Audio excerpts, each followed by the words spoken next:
What's good? What's good, ladies and gentlemen? Ooh, I am getting warm already. These damn lights. Damn lights get me cooking. But, ladies and gentlemen, we got plenty of things to talk about. First of all, have not watched this yet. This is the Genshin 2.0 or 2.8 update. Apparently we're getting official, but they show they show owl. So is Oz being converted to an owl, which was a raven, to an owl now? I don't like it. I prefer raven over owl, but we'll see. What's coming? Well, we'll see it kind of in the background. There he is. We're finally getting a goddamn Kazuo rerun, you son of a bitch. You were supposed to be here 3 updates ago, you bastard. Anyway, also, I made sure to get my codes in, even though I'm not playing Genshin really that much anymore. It's not that I didn't want to. But yeah, it's just that I feel the FOMO, fear of missing out, so I'm like, I don't want to get in until I don't even know if I want to get in again, you know what I mean? I want to get in. There's a part of me that's like, it'll be fun, but then the other part of me is like, but then you'll feel like you're missing out, and then you'll drop the ball, and we already have too many things going on. I was gonna ask you this, Lone Syndicate. Also, what's good, Lone Syndicate? How are you? What is with the new Wind Boy martial art brawler kind of guy? Why does he have a bar filling up? Does it stack damage? I don't know how he functions, but like that. So yeah. Also, people were saying that maybe you were actually people being you, Lone Syndicate, maybe. Were saying that maybe it's gonna be Kazuha and Wind Boy. That would make Kazuha's banner absolutely stacked if that's the case. You get a new character and you get one of the best characters that's immortal basically forever. Yeah, yeah. What's good, Stitch? Stitch says Logie Bogey. You sound like PewDiePie. Bogey Bobeeby.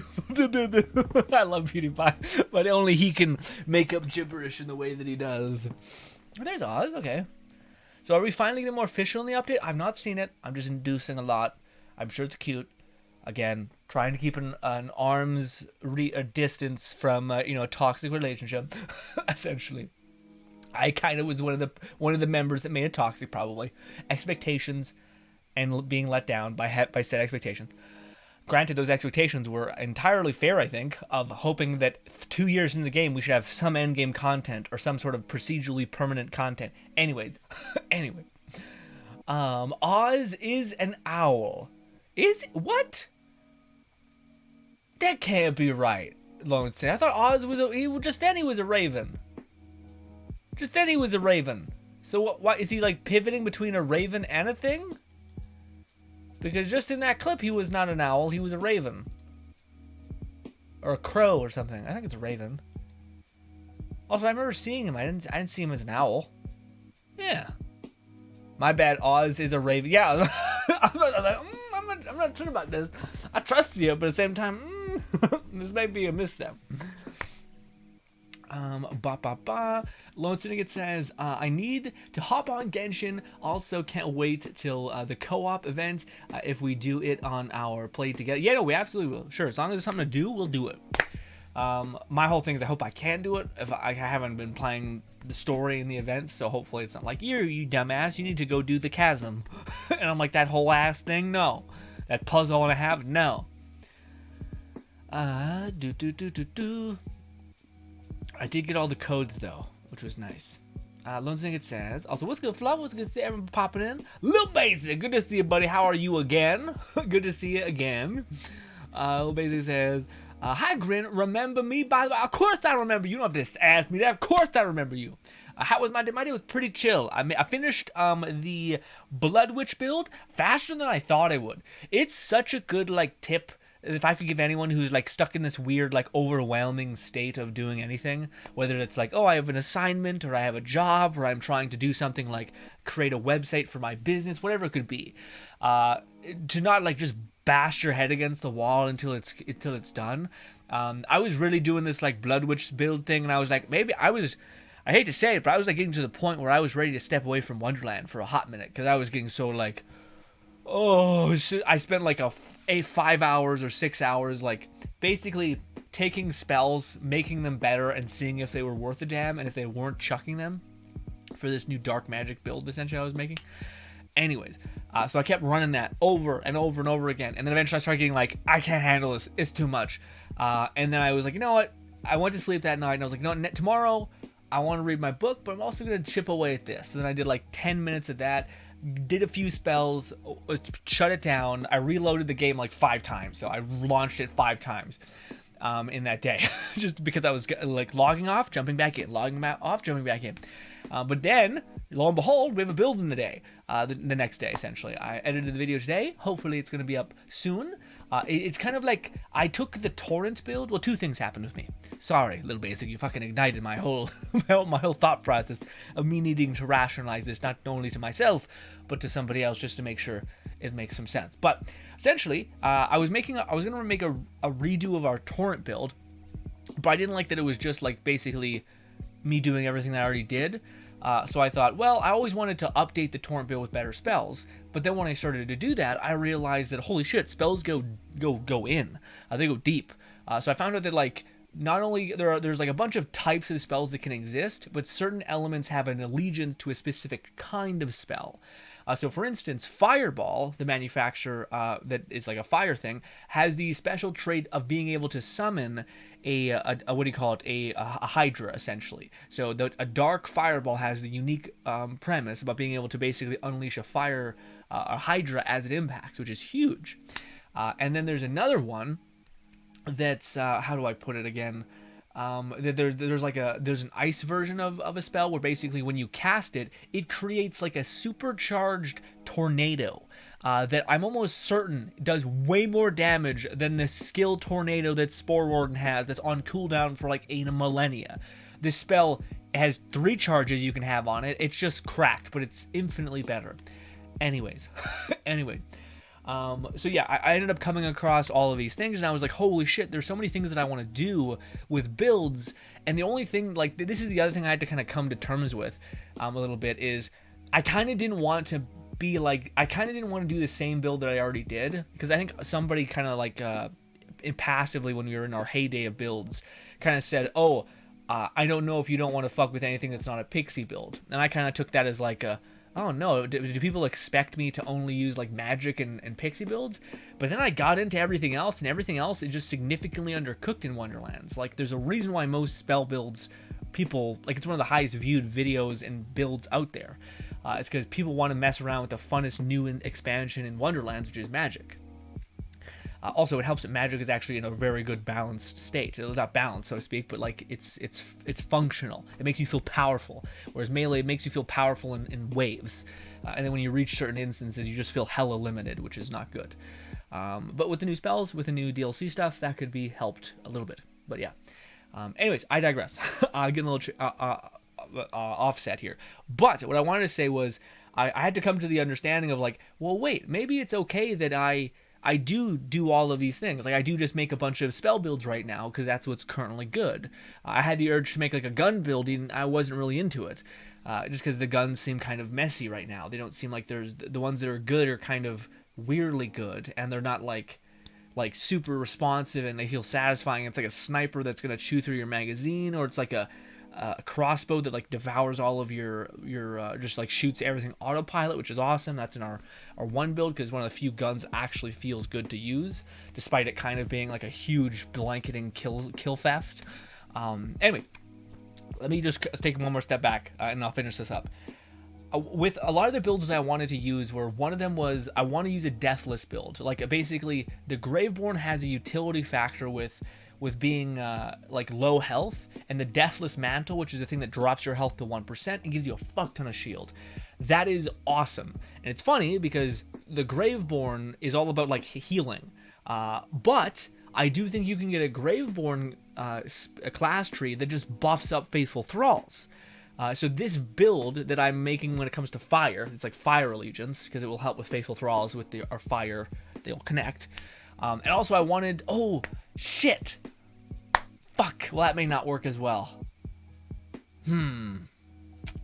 Yeah, I mean, I wanted to use, well, I feel like the fire, I wanted to use the fire magic class mod. Do you guys remember that one? The one that's like a fire, like when you have multiple people on fire, you do more damage. I don't think it's worth it. I'll probably give you both. And I'll probably say use the fucking Deathless. Because the Deathless is giving like 60k to all of your damage. It's just great. And with Hydras giving you more bonus damage, should be great. Anyways, so yeah, long story short, I was making this one build and I found out that there was so many other builds within that build, and now we're doing that. So it probably is going to go Blood Witch. I don't know what the hell the name is for going to be the Cryo spell mage, and I don't know what the one is going to be for the Fire mage, but that's what we're going to do. Back to the talking. Sorry about that. I just wanted to rationalize that all in my head to be like, okay, here's how everything happened. Lone Syndicate says, so that's his skill, and if you hold it down, hold his skill, it has charges, charge mechanics up to 4, more stacks, more damage, equals knockback effect. Oh, okay. Interesting. I wonder if they're going to incentivize the knockback effect, because there hasn't been, like, in Spiral Abyss, you can't bunt someone off of a ledge, so that'd be cool if there was a value proposition within the new Spiral Abyss with that. Lone Syndicate says, Stitch says, Logan, do you have a lot of friends / family watching your videos? If so, do you find it awkward now that in the beginning of your content creation? Stitch, I guess to me, yes and no. Mostly no, but eventually yes. But also, I was really lucky, Stitch, and you might be in a similar boat, where the content that I made when I was just starting was not only not very... It was good for a specific kind of audience in which all of my family wasn't. So if you're also making content that's like gaming and whatnot, you only have to put up with like a little bit of cringe that exists for like maybe like 3 minutes. Like I think your family member is gonna like load into your content and be like, okay, now if you're incredible and you like start making content immediately that's super charming, really endearing, captures attention. Whenever somebody starts to disconnect, you re-engage them with an edit or with a commentary point or something. Then you're good. But I think the nature of content creation when you start is that you are kind of bad, so that most of your family members will be like, oh, and they'll check you out, but they won't actually watch. If that makes any sense. Also, again, your family members, whether it's your dad, whether it's your brothers, may not be your target audience, and that's something to consider as well. And this is also something that's gonna, like Stitch, I'm not sure if this means, if this is just a question for me, if this is something that you're pursuing content creation right now and you're asking me this. I'm not sure which one it is. I'll answer both. But if the last one's true, where you're pursuing content creation, you need to realize also that there is such a thing as bad. Like a lot of people, regardless of whatever thing you do, and Lone Syndicate knows this. I talked to him about drawing, and I have no understanding of drawing at all. So you should not listen to me at all. But same thing can be said for YouTube. Like I have plenty of family members who I know are like acting in good faith and are lovely. They'll try to talk to me about YouTube stuff. And they'll tell me what they think will work. And to them, it might actually be true what they're saying. But your audience is different per what you're trying to strive for. So if you're trying to appease to a demographic that is similar to your father, which is like an older viewership with this specific background, with this specific amount of time to watch, then that's helpful. That's the audience that you're aiming for. Yeah, talk to that person. But probably not. You're probably into gaming, and your dad's probably not necessarily into that. And yeah, and you want to hyper focus at the beginning and blow up. But as far as that, Stitch, my family's always been far too kind to me in that regard. They're very like, yeah. Well, also I do a lot of padding, if that makes any sense. Like if there's a communication skill that I learned early on, which is the way you react to just about anything determines how most conversations go. So if you are embarrassed, people will see that and they'll react to that. If you're super chill and calm, people will be super chill and calm. It's weird. It's like people will mirror what like emotions you're kind of giving them. Simultaneously, if you pad the runway and like communicate that you're just starting out, you don't think your content's that great, but you're working on it and you're having an awesome time doing it, I don't think your parents would would judge you, nor I think that helps you also rationalize stuff as well. So for me, for instance, Stitch, I have this weird like I just said, I need to, like, when I just talk to you guys about the Wonderland stuff, I like to talk things through so that I can understand them. Also, there's a lot of psychology behind, like, when you communicate aloud, you fortify something within your brain. Now this is important if you're saying something that's positive, because it fortifies a positive neurological pathway within the brain. But if you're saying something negative, you just hyper actualize and realize and make something bring something into reality, even if it's just an understanding of what you're saying. In a toxic sense is bad as well. But yeah, I think for me it's always kind of like oh, that's not cool. But the funniest thing was, man, the one person that watched the shit out of my content is my grandma. Sorry, let me finish my train of thought. Is my grandma, my grandma Vaginzas. And she's lovely, but I don't have. I'm very weird with my family. I am quite quiet and I'm quite reserved and I just like to listen. I'm not very like bubbly. I'm not like this. I'm like with you guys. I'm kind of who I'm the most excited to be, but with my family, I'm the most comfortable with who I am. I guess that makes sense because I'm not very like. To be going all the time is exhausting, but it is also amazing to do that. It's fun to like almost perform and to try to be there as much as you can for a friend that may be having a bleh kind of day, to try to build them back up with energy. It's good, but my family is also the people that allow me to be nothing. They allow me to not need to be anything, which is nice. Now, granted, I think they also passively are like, is he okay? That's how my grandma was for such a long time because I was quite quiet.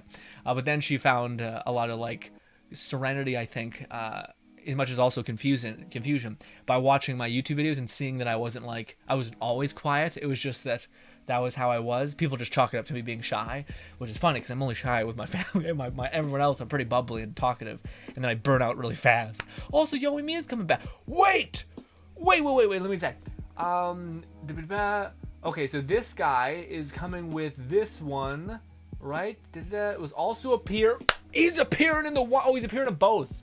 Oh no, he's appearing in a Klee's banner, and we're getting. Oh, dude, what a fucking banger! We're getting Kazuha, and we might get Kazuha, but we are also probably gonna get at least one dude, right? The Wind guy. What a good find, Kazuha and him. God damn, what a good banner. Watch all the other 5 stars be shit. Just like Barbara's and shit. Oh. I feel like, to me, if they were going to stack it like this, I think they should just heavy load all of, like, just make it a banner that everyone says wish, wish, wish. Especially considering I think there's going to be, like, the next patch is going to be Dendro. And I could see them, like, queuing up some, like, Dendro characters or something else. So if they hit us with this, like a stacked banner, then they hit us with Dendro. Then they hit us with like the Archon of that region, whew, or maybe Baiju finally. Whew. I could see that being some monetarily sound banners for Genshin. But thank you so much, Stitch, for asking me that question. That was a whole ass conversation. Sorry about that. It was such an interesting question. You're great at that, Stitch. Lone says, not playing Genshin for about a week because of the move. Yeah, Lone City, what's that about? I'm not sure. Also, so sorry, Lone City, if you commented that yesterday after me asking, and I just didn't see it because we were dodging bullets and shit. So sorry. But if you also wanted to wait to tell me this today, or just don't want to tell me it, I'm just curious because that seems like a big life thing to move. Me waiting to play, also been getting nothing but leaks for Sumeru. Yeah, I know, I'm seeing that. Have you seen any of the leaks, Lone Syndicate, for Sumeru, and have any of them hinted at any endgame content or anything that is gonna be more than chests and quests and like maybe exploring, which is kind of chess, I guess. Lone Syndicate says, wait, a Blood Witch build? That sounds exciting. And dang, that sounds like a cool build name. And I had the perfect name for the Dark Magic build. Oh, which was it? Oh, is that's the name for the oh, I see. Thank you so much, Lone Syndicate. Yeah. It's basically like Torrent, except all of the like specific unique pivots to dark magic that exist within spells. So like there's too many spells when I was making Torrent that like was like, oh, there's some amazing fire spells, there's some amazing dark magic spells, to where I was too divvied up essentially, and you don't actually get punished for doing one element, unless you use elemental overflow in the what is it called, the chaos chambers. So as long as you just don't take that one specific thing, you're fine. And even then, I gave you a cryo pixie, so that can help get you through it, and that will take care of you pretty hard. What's good? Rasta says, hey Grim, Grin. By the way, I'm so swippin'. Well, I'm so you're so hyped about update 2.8. What's so hype about it? I haven't seen it yet. I've seen it right now, but I haven't read it. I don't know what's new. I'm trying to keep an arm's distance away from 2.8. But what is it, Rasta? Hit me with it. Why is it exciting? Make me excited. Lone Singlet says also, I have settled into my new home, and I set up my game, my room. Looks good. I ordered some rugs. They are navy blue. Ooh, okay. Is this like an apartment? Did you just got Lone Singlet, or is this a whole ass house? Or did your family move? I don't even know what your whole situation is, but goddamn. Rasa says, I'm not pulling for high. What? You mean, but why not? But you could also get Kazuha. Oh, maybe you already have Kazuha. Yeah, that makes sense. If you already have for people who don't have Kazuha, this is the best. This is like one of the, unless they're just like Barbara and like, I don't know, whomever else. Barbara's the worst because it's just not good. It's just not good. Not that she's bad. She's kind of bad. But she's not. Any character can be good, especially with the new Sponge set. But yes. What is good, Azel, my man? Azel says, hello, everyone. What is good, Azel? Summoning, hellish dark fire. Kind of privy to the dark witch thing we talked about. Fluff says, a quick VTuber status report. Oh, it's been a while since a reporter stopped on by. A year and a day after graduated. Same person behind the avatar has made a surprising announcement and has joined Viso. Oh, no way! And part of Visojo's next Japan branch, alongside the mysterious addition given a sneak peek to the new lore video. Who is that one again? Fluff? Karyu? Is that the... Oh, shit. Is that the one that's... Is this in the Japan branch? Maybe I don't know who she is then. It sounds like a new member of a shoujo, but I don't know who that is. Kuri, is that the one that's like the? I don't know. She's like, I think she's a cyborg. Oh my god, so many things. Sparks says, "Don't lie, Grin. You were goaded from." No, Sparks. Sparks. I will fight you. I will tackle you down. I will throw down with this. I'm still thinking like now I'm off on days. You have plenty of off days, okay? But man, I think Spark's the main thing for me that like I genuinely feel, as much as people may be very sweet and be like, you actually this and that. To me, the one thing that I feel like I've nailed an understanding, and like if I could go back and change anything, I wouldn't change the cringe and like the development of actually knowing how to communicate and kind of get through editing and all these things. It would be just having a focus, because I feel like my focus has always been kind of just messy, and especially having read this book, how important it is to like know who exactly your audience is, to know exactly what you're trying to give them, to look at data, which is the one thing I'd never have done, to look at the data to see when people are tuning out, to understand how long a video is, and if a video is too long, and if a video needs something to re-engage people so that you can maintain that viewership, etc. Like analytics don't need to be like depressing, which sometimes they kind of feel. They're just indicators for where you need to improve, which is very helpful for the book I'm reading, at least. But yeah, I think I was directionless for a while. I just wanted to kind of make Let's Plays, and I was kind of even not sure about that. And then I kind of got caught down to like the gotta go fast, gotta learn, gotta do what everyone else is doing, and yeah. Not to say that you can't learn from others. In fact, that's probably the best way to learn. But yeah. Little Basic says, yeah, got you. By the way, I just started playing the game. I'm already level 14. Nice. I mean, into Wonderland. And I'm playing Graveborn and just want to ask if you have any tips for him. Little Basic, Graveborn is fantastic. Essentially, what I would suggest is, it kind of depends on what you're aiming for. I would say if you just get Faithful Thralls, and you get like any sort of thing, whether it's guns with wings, everything counts now, which is nice. So Graveborn's in such a better place than he was at the very beginning of the game. But find any Furior, and just any Furior that has like guns with wings, pixies, anything. It could be anything, because that is going to just take care of you for a long time, as well as there's certain things like blast gas that are just cracked in the thing.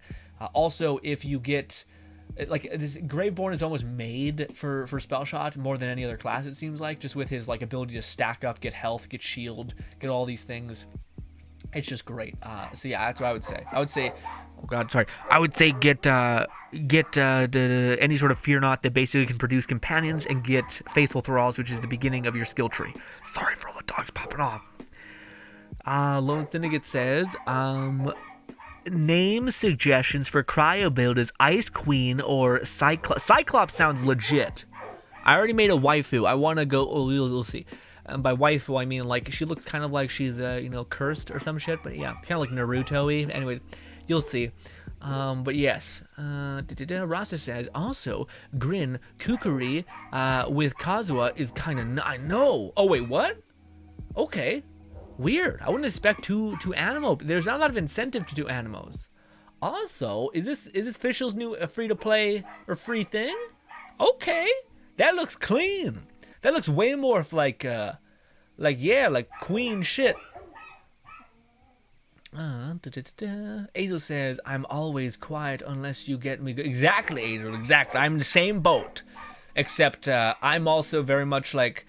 It's hard for people to understand that I am actually like very at peace with people communicating. Like I don't like if people are talking, I don't have the urge to come over there and talk, like be a part of the conversation. I'm just chilling. But people say, oh, he's alone, and I'm like, nah, I'm actually just at. Oh my god, look at Dlc. Goddamn Dlc looking clean. Holy shit, that's amazing. Looks incredible. We got glow up. Fluff says that Cyclops so only you can pronounce it. What? Did I not say it right? What? Fluff says DNF Duel has a punchy wild mage as well. Already has a Venti mod, but I wouldn't be surprised if he gets a Haizu one as well. Yeah, I can see that. That would make sense, especially with how crazy the modding community is, and also how crazy Genshin is. Damn dogs, man, fucking killing me. I wonder if I can shove a pillow near the thing so they're not as loud. Rasa says, GRINN, I try to avoid all tweets and leaks on Facebook and stuff. Oh, really? Dlc dad will have a new outfit, and it looks awesome. It looks clean. It looks very cool. I'm not sure if I like the ponytail as much, but or like the high ponytail star. Actually, no, from that angle it looks good. From the back it looked kind of weird. He looks vampire-like. He looks very vampire-like. He also looks like there was a comic book where Dlc basically got, like, evil powers or something. He went and got a delusion or something. I don't know. Could have been a fucking fake thing. I don't know. Lone Syndicate says, nope. No endgame content in the leaks, but saw at least 2 Dendro characters, but that's not very spoiler, I think, or very okay, are both bow users. Ooh. And some revolve around charge shots and some other characters. Interesting. Okay, that could be cool to have another Ganyu charge kind of shot meta thing. And I can tell you if you want to hear about. I kind of want to hear about them. Hey, Rasta, do not read Lone Syndicate's messages. Okay, do not read them. Zero, and also I will read Lone Syndicate's Genshin things, leaks, whatever in my head. Zero says, hello there. What's good, Zero? How are you? Ooh, I need some coffee.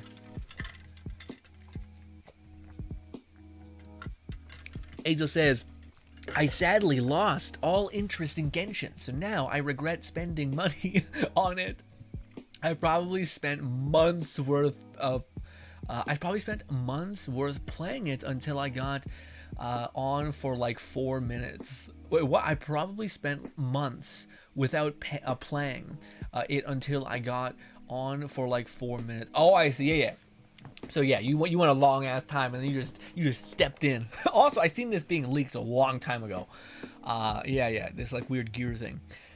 But yeah, interesting. Yeah, Azel, I'm in the same boat, man, a little bit. To me, man, it's not that I don't like Genshin. It's just that like I'm so busy right now, and I know the FOMO works with me. I know that I'll be like, I could just do a day, but I'm also behind on podcasts. Like I've replaced podcasts with this book I'm reading, and I've read it like 3 times at this point. Not really. I've read it like while like out in the open, but there's like courses tied to it, which I haven't done.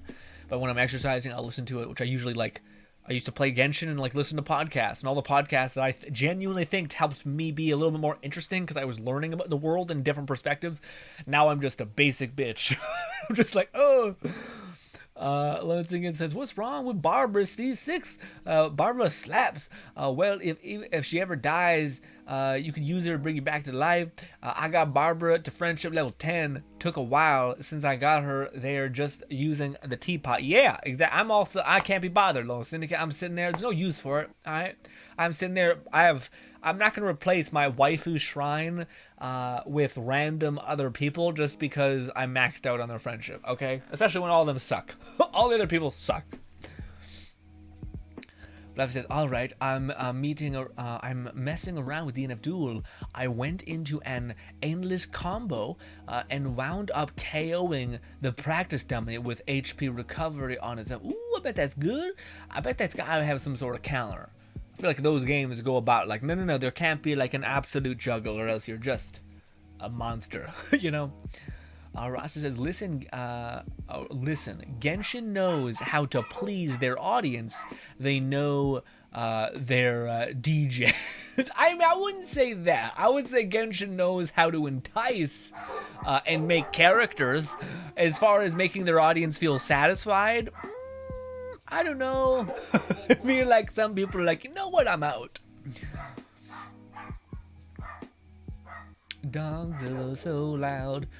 Lil Basic says, "All right, I'll keep that in mind. Thank you." Yes. Thank you, Lil Basic, for thinking I'm worth a damn. Lil Syndicate said, guys, I don't know. I'm just gonna go up there and be like, shh, and they're gonna be like, okay, and they're gonna keep barking. So, unlucky. I could put something in front of the door because I think they're hearing stuff. Talk amongst yourselves. I'll be right back.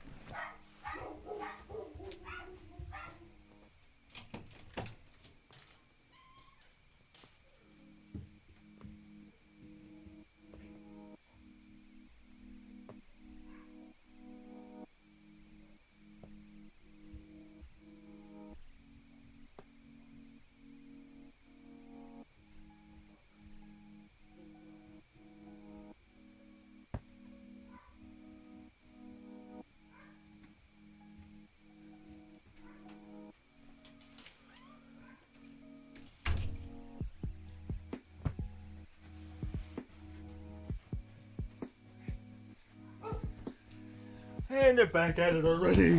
My nose. All right. Oh, Rasa says no.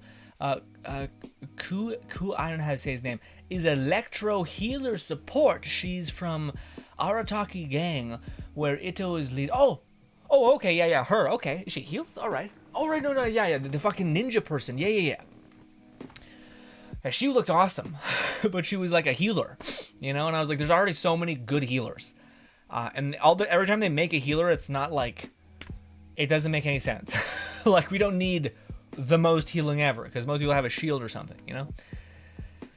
Oh, it says, as far as the name I had for the dark mage builds, nothing too fancy, but Nightmare.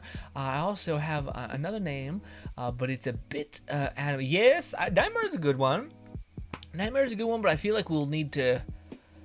Yeah, I don't know what we did. What did I say? Blood Witch?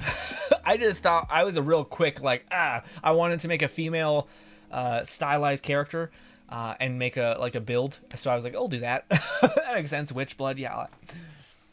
Let's reset this. Oh, is this the like, hey, by the way, was this the big old pooba? This isn't the new area though, is it? Is this the new 3.8 or is this, no? This is, okay, no, this is definitely the new area, I think, 3.0 or whatever it's called. Dendro, got some nice, what is it called, pineapple? I don't know what they're called, pineapple trees? Okay. God damn, looks like a whole other weird set of, yeah, it's entirely different. Very elf-like. Ooh.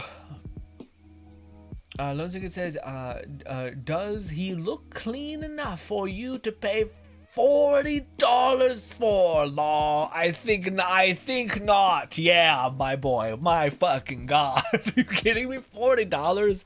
I hate them. I hate them. Oh, I was, what do you call it? They're like, hey, Genshin knows our audience. And like, Genshin beats the fuck out of it. Genshin is a goddamn status. Now there's a subsect of this community that is masochists, so kind of, I guess, you know, there's monopolizing a group, but yeah. Lone Singing It says, also almost a 60, still doesn't have Dlc, got a C5 gene though. Yeah, I say sarcastically. About to say, yeah, you're like, yeah. Sorry, you're almost AR 60. That's max rank. I do feel like that's probably something that would be cool. But also, is it that cool? I would like to get to the point where like you synthetically push to the max AR rank without spending like $1,000 bazillion. Although that didn't really help, I guess. Yeah, it's more of a battle of attrition and dailies. But yes. Rasta says my Dlc is big chillin'. It's big chillin'. He's 90 with the wolf's graves. Ooh, are you gonna crack and gonna spend a little bit of money, a little bit of that sauce to get a Dlc? Maybe that outfit. I don't think it's worth $40. I would say that probably could be worth like $15 maybe. But I'm also a cheap bastard, you know. I mean, if you would like, I can just send you the clip in the Genshin tab. Sure. Like what? Like the Genshin like things? Okay, but we can't watch it on stream though, because I'm sure they'll be like, "I'll kill you." Even though I don't even think that's a thing, man. Like looking back at the past of Genshin is just a whole ass trip. Like the amount of like content creators that were so against leaks, that inevitably started showcasing leaks to some extent, and it's funny because I could tell. I know that this is not a belief that they genuinely had. This was just something that they said, and they had to be responsible for having said. And yeah, also is this the blade that... Oh shit, does he get like sucked up by the Raiden Shogun's sword or something? Anyways. Also, did she have a whole ass fucking castle? Holy shit. Okay. Official leveling up in the world. Alright, I did not expect that. Anyways. But yeah, and just in Genshin as well, just like how the leak scene, people were like, oh my god, Mihoyo is gonna kill you if you show leaks. And then it like, there was like a huge purge, there was like legal battles. Honey Impact was like on the verge of like being closed because they were sending legal notices or something. And then everyone kind of super stopped showing like leaks. And then I think that was probably the one time when it was probably Genshin was plateauing hard. And then I noticed certain content creators like, fuck it, I'm an up-and-coming content creator, fuck it. I'll show some leaks, I don't care if my channel gets killed. And they did, and Mihoyo didn't do shit.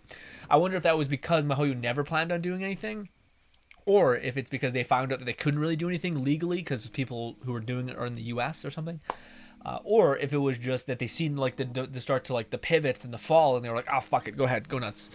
If it means our game can stay in the minds and people and kind of sate people's crazy urges, then maybe there's something there. Because it is kind of a bulletproof strategy. Like if you get disappointed by something that they show, that's on you. You believed the insanity, you know. But yeah. Fluff says, I'll probably need to go to get back into Genshin and grind out some primo gems. Haizu looks great. We'll hop on to get him at least. Dude, I was not even expecting to get Haizu. I was shocked that they threw him in his banner, because I think everyone's just getting him because it's such a regret not getting him. And yeah, if they ever make a sword that somehow like heals you for like damage done after you use like an alt, it's just, he's gonna be the perfect character. The only thing he can't do is heal. You know. Kazuha would be nice to have. So yeah, who would just enable everyone else so much. He's like he's like a, never mind, he's like Garu, but that's so not a fair comparison. Rasa says, I have cracked out Diona. Yeah, Diona you can build up pretty hard, but I always feel like Diona had like an easy level of gain, but then to make her like, it didn't require that much to make her that much better, if that makes any sense. But maybe I just never built her right. It says, I can remember if you have Bido in your wife. I do. I think she's maxed out in terms of that too. Grin. If you don't, how dare you? If you do have her good. Yeah, no, I think she's there. Rasta says, I got Bido C5 today. Nice. Azel says, oh, Grin. And the anime Raja mentioned yesterday, The Great Pretender, is really good. Yeah, man.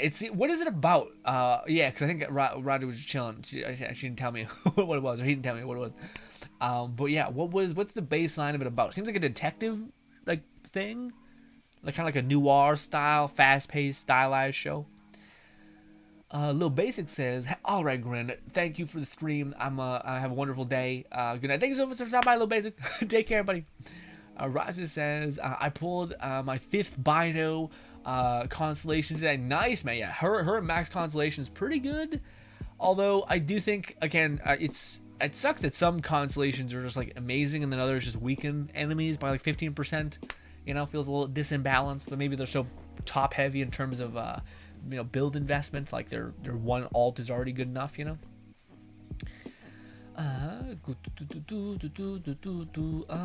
We gotta hydrate again. Oof. Where's my damn straw? Ooh.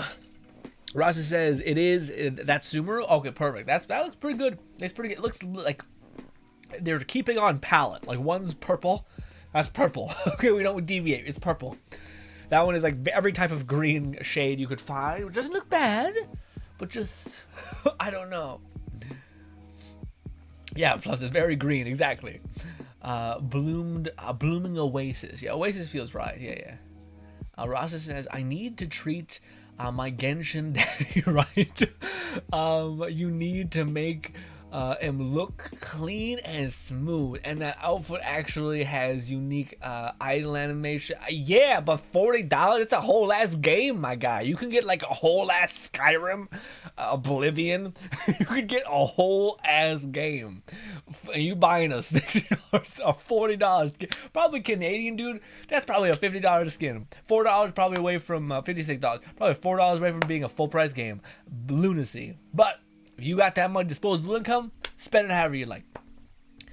Fluff says, wonder if that's Fischl's a Serenity Pot. Oh, if she is actually a prince, that'd be cool. Yeah, because there's nothing like that yet. Where like to me, I thought it would always be a fun story mechanic if you were to like, I don't know, talk to Mona, and Mona's like, yeah, so I'm paying rent, and then you're like, oh. Well, you could just wait in my Serenity Pot. And she's like, what? And then you like literally just are chilling there within your like customized house. And you could like plant a node wherever like the story instance would happen in your house. And then for Fischl to be, or for not for Fischl, sorry, for Mona to be like, what the fuck? I'm paying rent and you have like infinite space? Sorry. Not infinite space. We do have a giant ass house though with like 3 floors. It's all designed. Like, well, most of it's barren because who the fuck has time? But yeah. In fact, Mona would just walk in your house and be like, why are there so many statues and shit? This looks terrible. What's your problem?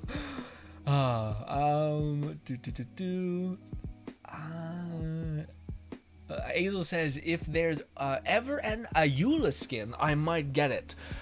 Since I already went full on, yeah, that makes sense though. That makes sense. If you're gonna go hard in the paint for one character, that adds up. I don't know who that character would be to me. Arataki Ito is fun. Like, I love him to bits, but I don't know, like, his constellations don't make it like, oh. Like, for instance, this is a great example. Kazuha, to me, is like a good example of, like, well, shit. If you were willing to go hard in the paint, this person basically has like 2 activations of his E, makes his combat feel so much more flowy. He also scales exponentially, so you can kind of use him as a melee hitter, kind of. I haven't seen one person who has a constellation thing where I'm like, that seems like it unlocks so much fun within your kit. There's a lot of constellations that unlock power per se, but I'm talking about like just a fun, goofy, weird thing, you know. Stitch says, Skyrim was okay. You never played Skyrim with mods. I think Skyrim was really good, though. For the time I played with it, I really liked it. But also, I'm a sucker for, like... I think that's the thing, Stitch. I think I'm just... When you say, like, Skyrim was okay, I look at all of the other games, which you get, like, 2 minutes of game time, you know? And it's just... Yeah, like Skyrim to me was always delivering like 7 experiences. Like, it's pretty good. Like the Thieves Guild, that was a 7. So I probably that's an 8. I love the Thieves Guild. Dark Brotherhood, probably a 7. Mage Guild, like a 7 or a 6. So my overall experience was like hit. To where like if I consider me playing like Valhalla was good, but I feel like again there was plenty of kind of things to do, but no reason to do it. Like you could run around and like raid shores and then aggregate a lot of like loot, but then you just spend it really quick, and then you could do that in an hour or two. So yeah, like I hope that a game that has a lot of things to do would also have reasons for you to do it. Otherwise, it's kind of pointless. Yeah, that's kind of the way I feel at least. But yeah, so when you say Skyrim is okay, part of me is like, I think Skyrim is pretty fucking tight for all of the hits that I think it has. Stitch says, I was being passive aggressive. Skyrim is my all-time. Okay, I was about to say. I was like, okay, Oh, did I say Skyrim was okay? Oh, I didn't mean Skyrim. I love Skyrim. I think Skyrim is great. I think, man, that's the one thing that I'm hungry for. Which, frankly, that's why I'm like, I'm not sure if you checked it out, Stitch, but we're playing a game on YouTube which is called Neo White. But it's a game that basically, to me, is really nailing the like things that are fun to do. Like you have many things that you could do. You could do the time trial thing fast. You could go get a present. And there's just so many reasons I think to do it, which is nice. Like again, like there's basically like a dating sim element. So when you go to collect these kind of like not really hidden but kind of hidden, you kind of got to go find them. It's not like they're easy, but it's not like they're hard yet. So you go find these collectibles, and then you get to unlock like story threads about like these companions that you've been hanging out with. And I think it leads to like a romance option, which to me I'm just like, that's such a good idea. Like you could take the dating sim trope and just make it like a kind of a catalyst for hunting down all these collectibles that are actually fun to get to. You know, like if Ubisoft ever had like you go into like these like brawls or these like high target place filled with enemies, and if you're able to push through them and you're able to like get a thing that this person wants, and then that thing as you collect all of them, start to develop your relationship and actually give you something at the end. That would be like the bow on top. Most games are just like, well, now you know more about the character, or now you had a cool look at that scene they kissed or something. That's your reward. And of course you always want just like, give me a weapon that's kind of fun. It doesn't have to be crazy, just something, you know. Another thing is like if you're gonna have a weapon arsenal like Skyrim or like whatever. Another example is Outer Worlds. Any game like that. If you're gonna have like a big ass weapon arsenal, why not have like a player home that you can set those guns around just to kind of make you feel like and then have incentive to come back to your home. It's not just like, I just want to stand here and look at my wall of guns instead to be like, oh, I need to craft, or oh, I need to. I bought this stupid robot that basically cleans my house and finds like a bunch of change, and that could be a little bit of money if you're on top of it. You can pay for some shit like ammo or whatever, stuff like that would be cool. Games I feel like miss the mark on that stuff, and that's what I think most people I think at this point want a game that considers all those things, not more graphics, but just more understanding for what the player experience is, I guess. Whew.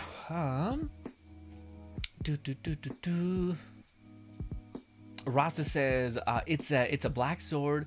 It's a crit rate, main stat weapon. Oh, okay, shit. Aza says pretty much pulling scams. What do you mean? Currently on episode 8. Oh, I see. Oh, you see the something pretender, the Raja's anime that she's watching.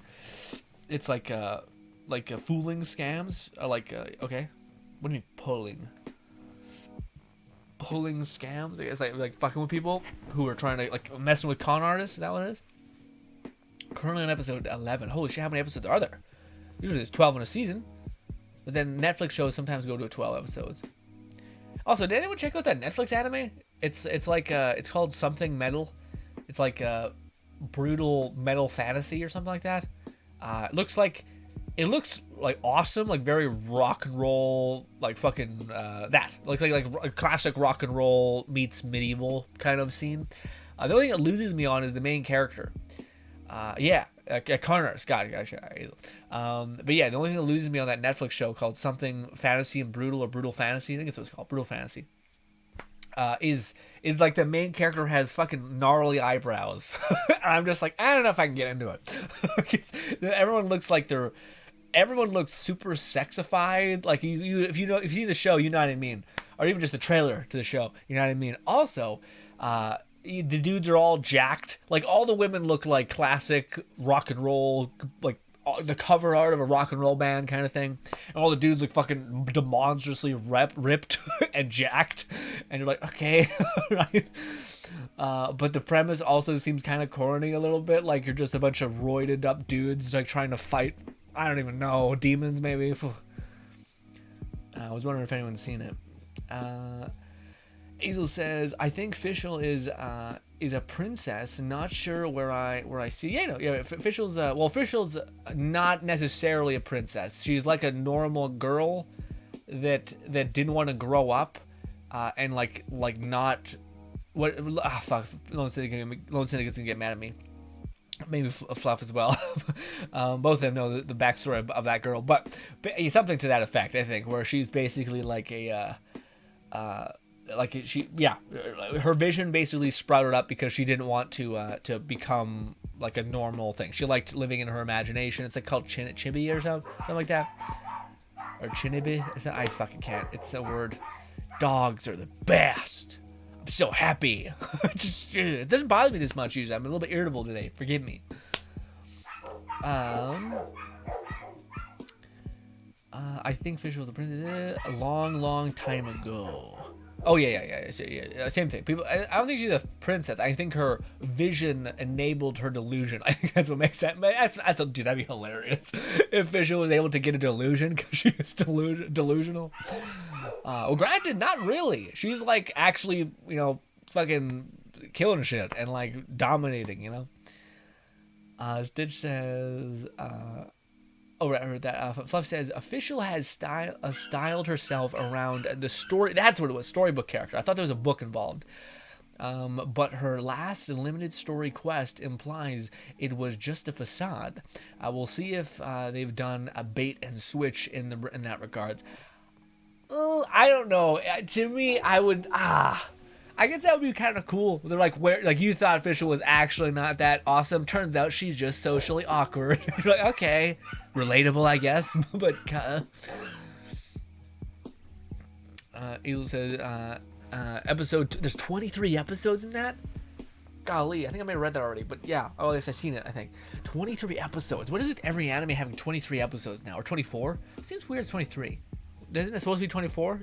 212 is like one half of the season, the other half. Man, ooh, my throat is getting all kinds of tired. I haven't even talked that much today. Actually, I did a voiceover, so I guess a little bit. Oh, dude, that's so refreshing. Oh, so we have an event with Kazuha. So the baseline seems like we got. Oh, Gamona's back at least. We have Kazuha with his sword. That's probably going to be the next expansion towards the story. Maybe Kazuha's like, hey, we need to purify this sword. Let's go to Denjo place. Purity, whatever. And then we have a little bit of mission with Fischl. I thought the Golden Apple Archipelago was coming back. Is that what this is? That might be what this is. Looks pretty open. Yeah, this might be the Golden Apple Archipelago 2.0. I wonder what that's going to be. Why are we coming back? Is that like Klee's mom is still like, actually don't bring Klee, but there is something for you to do? Although I don't know, I kind of like the fact that they keep Klee as a trope in the game because it's quite cute. Especially Genshin should capitalize on the Anna love right now. How many people love and adore Anna from Spy X Family? Hazel says, while I am enjoying The Great Pretender, I can't wait for Classroom of Elites, but also craving some violent anime or dark anime like Tomodachi. Ooh, have you seen Overlord, Hazel? Have you seen Dead Man Wonderland? Have you seen? Oh, I don't really know what's violent anymore. I don't know what's like. I think I don't want to just give you one that's just brutal. There's also Promised Neverland, but that's not very like. It's apparently in season 2. It gets pretty like time to fucking fuck shit up, you know. Fluff says Klee's on the other banner alongside Kaz. Okay, so she probably will be back. So it's probably returned to the archipelago. Gotcha. Wonder why. They're like, no, we need to get at least 2 years, 2 years out of this stupid map. Check how long it took to develop. I bet. Woof. Also, man, I was sitting by a fire yesterday, and man, smoke. I don't know what it is, but smoke just loves me. I'm sitting there, and everybody's fine. And I'm just getting blasted, and I just stink like smoke. My pants, which I usually like to wear twice, because you know you don't want to do laundry all the time. Yeah, it fucking just stank like smoke, and I was like, well, I'm not smelling smoke all day, so I had to change my pants, and now I'm wearing white pants. You can just see my knee. Stitch says, I don't want to flood the text with my text wall a third time, but in case you missed it, what happened? Also, you can flood the text as much as you want. In case you missed it, Klee's other banner alongside the possible return to the archipelago. What is it? I did see that you said that Skyrim was your favorite game. Yeah, so I did know you were just saying that in jest. I get you. Or did I miss something else? You can always flood the thing with text, though. It don't bother me none. I'll just scroll up and I'll get to it when we get to it, you know? Fluff says, might just be a reoccurring thing for every summer. I guess that's true. Fuck, man. We better get goddamn some props. That was one thing that pissed me off last time. Was that we go out of our way. I think games do a horrible job, but like actually anime specifically does a terrible job. But like, you're asking me to do what? Like, I have to take care of your immensely adorable but very deadly child, and I had to go out of my way to do this. I had to literally like travel. I had to burn the goodwill I had with the dragon to get here, and I got basically like, hey, good job, honorary knight, we don't even pay you. And we asked you to do everything. It's just like, what the fuck? And then Klee's mom could have been like, hey, I'm a god tier wizard, here's a sword. She gave us a weapon for Klee. Okay, what is your problem? Okay, stupid. She's like, oh no, I also gave you a beach for 2 hours. It's like, it took 7 hours to get here. What? What are we talking about? Now, granted, we would have done it for Cletus cause, but it would be cool to be like, hey, I'm a godlike being. Here's a gift. Here's some, like, yeah, let's go, you know? Azel says, yes, I have watched Overlord, and I'm still sad Dead Man Wonderland didn't get seconds. Me too. Did you ever cave and watch the read the manga? Because BT a while ago was talking to me about it. I think it was BT, and he was telling me about how sad it is, or how it actually all adds up, and yet you shouldn't feel bad for the main character. Which I'm like, oh no, what does that mean? But yes. Aza says, I wanted to get the full set of Dead Man Wonderland's manga, but I could only find the Japanese full set and not in English. Well, you gotta have it in English, right? If you're gonna go ahead and spend money to get a book shipped to you, I would hope that you could at least open it and be like, yes! Or you could give it to your kids and be like, look at this fucking horrible nightmare hell that exists in this world. I wonder, Hazel, did you read the manga though? Have you caught up, even just online, digitally? Because at this point, I would love spoilers for that show. Because I don't think there's not a single hope. Although, I'll be honest, 21, I think, last year, we started getting like reboots. Like every anime that was like, no, we cannot make a season 2. Everyone was getting a season 2. Classroom of Elites, what do you call it? What's that one? The Devil Works a Part-Timer. What was the other one? There was one that just came out. Also, Fisher looks very cute. I don't know what the fuck it's called. She's like, stop it. Stop it. Also, that cannot be healthy. Having your eye patch on all the time, your fucking eye is going to be just shot. She's going to actually have a blind eye because she's constantly not using it. Granted, this is also a world where you can heal from deadly wounds in seconds, so, you know. Fluff says, I haven't seen the text wall from Stitch at all during the stream. Oh, yeah, no, I haven't. No, yeah, I haven't seen anything, Stitch. Yeah, no, me neither. I think, Stitch, there probably is a character limit, and you're hitting enter, but it's not showing. Yeah, because I have not seen anything, Stitch. I only saw the image that you said, I don't want to flood the text, because you only can have so many characters on Twitch, I believe.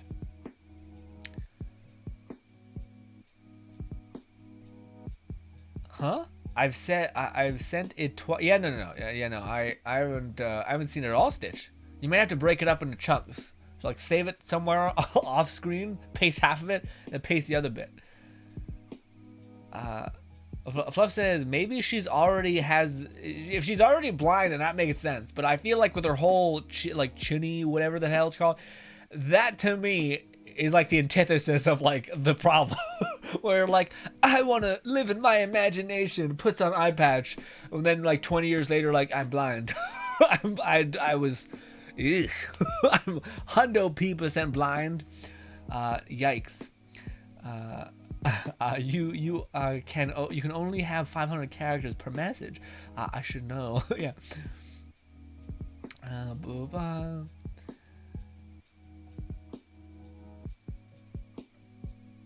Fluff says, I haven't seen the text thrice now. Fluff says, might be blocked words or network hiccups on your. Yeah, it also, if it's a link, usually it doesn't upload it. So if you have a link, then yeah, that'll kill it for sure. But also, I think it just doesn't work, usually. Yeah. Angel says, I don't know any web site for reading manga. I mean, Azel, I say this with all the peace and love in my heart. You can't just type in Dead Man Wonderland manga, read online, and you will get like 15 options. I implore you to have an ad block, although I also implore you to support the content that you want to see more of. But, yeah. Yeah. But also be careful, there's some shady sites there. Fluff says maybe she already has blah. Lone Singer says you can only have 6 characters. I'm blind. Fluff says she just a method actor. Yeah. Is that what you call it when fucking Leonardo DiCaprio severs his fucking hand or some shit and just keeps going? Meanwhile he bleeds out. Imagine if that's how you died. What a horrible existence. You're just like, yeah, I got too into it. It's basically it. Fluff says, regardless, Stitch is supposed to, a big message hasn't showed up. There it is. Okay, here we go. Stitch says, thanks for the thorough answer, Logan. I've got another question. And yes, I have considered streaming, making videos. Hell yeah, baby. Let me hear about it. Making videos and of that sort after summer, as I might be starting a sort of gaming school. Oh shit, okay. What the heck does that mean? You mean you're gonna get into game development, or are you gonna get into like, because there are some schools that like are kind of interesting. They're kind of like the Fortnite schools essentially, where like those are popping up. It's kind of just like an esports kind of a school. But yeah, there's becoming a subgenre of every school now, which is interesting. Seeing if they can actually create results, I guess. I know you said before that you had and have a great joy for making YouTube videos in itself. But did you find it difficult to accept and be aware that you might get no or at least very few viewers, while at the same time having a dream/hope of your content one day being your job and being successful? Did you find it addictive when a few people started liking your content and consistently coming back? Were you excited to make content for specific people, and did you feel a responsibility? Lots of text. No, I love it, buddy. This is a great question. I feel you should have no. Since we've known each other for such a long time, my guy, you can yell at me forever, my guy. It's okay. That's a really good question, Stitch. One of the things you say that to me, I started to smile because I can't help it. You asked me, did you start to get like addictive or find fun in seeing like viewership go up and all of these things? A lot of people do. A lot of people love it. I feel nothing. And I mean nothing. I can't describe it, Stitch, and it's a part of like kind of the issue that I feel. And it's amazing. Stitch, if I could suggest to you anything, you would be so much better off. If I could like do anything for you. There's a book I'm currently reading that I genuinely think is gonna change a lot of shit. It's called The YouTube Formula, and it's amazing. It's about a guy who's been on YouTube since its basic conception. He's worked with creators like Mr. Beast and all these people. The only thing that's gonna sound a little jarring in the book is that he uses things like YouTube views and subscribers and growth and all these things, which may be a little ear poisony because certain people have like heard, it's all about views. It's all about views. That it kind of sounds egotistical and kind of like, well, shouldn't you be making something that people want to see rather than like just trying to get algorithm points? But the whole book is about exactly the opposite of that. It's about creating content and understanding that the algorithm is just trying to provide the content that people want to see, so you need to understand what YouTube's goals are and provide the content that YouTube wants and that an audience wants, and then you will succeed. But on the topic of what you just said, for me, man, I have never felt anything when it comes to like YouTube viewership. What I do feel something in is comments, an actual human communication. So when I see there's a person who's always fucking always commenting. I also seen it when Lone Syndicate used to do it a lot. I think he still does it occasionally, but I think he's busy as hell, and also I understand that people don't do this all the time. But when people comment on videos, I see it. I see it pop on my phone. And the person I was talking to before, I was called. His name is Prince. That's how I know him, at least. He comments on just about every video. It's absurd, and I can't describe how much I appreciate that, because it is the metric that to me I gain a lot of value from.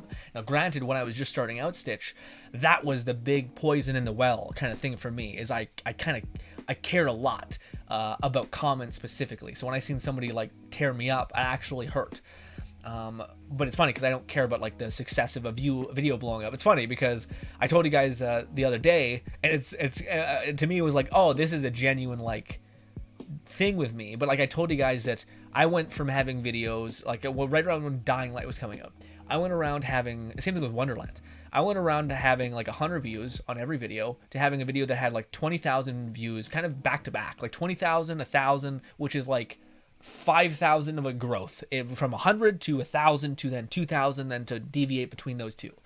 I used to make, I'm not sure if I'm allowed to say this, but I used to make like very, very little money. And for 1 month, the 1 month that I finally had 2,000 views on a video and all these things, and it was more than that. It was just like all of the videos I made that month did really well because I was implementing all these things I learned throughout the last couple months. I made $1,000, which is okay. It's not enough to it's not minimum wage. You just work in a normal job, but that's not terrible. Now, granted, I still have some expenses, so it's not like all going just a pot. Essentially, it's not just like into a growth pot. Anyways, but I communicated that to you guys, and I wasn't like, oh my god, it's insane. I was just kind of like, yeah, I had like 50,000% growth essentially from where I was. I also got paid an excessive amount from where I used to get, which was like maybe like $100. And I've been on YouTube for like 10 years with uploading daily. So each one of the videos, even if they're shitty, gets some amount of viewership over the course. So it's just that I have such a bank vault of content that I even have any money coming in. So just to give you guys like some sort of balancing act, that's the crazy, but I didn't feel much of it. And it's funny because in the book that I was reading, Stitch, I was reading this book, and the guy talks about it, and the guy who has like a lot of these subscribers, he's doing really well on YouTube as well. He's made this book.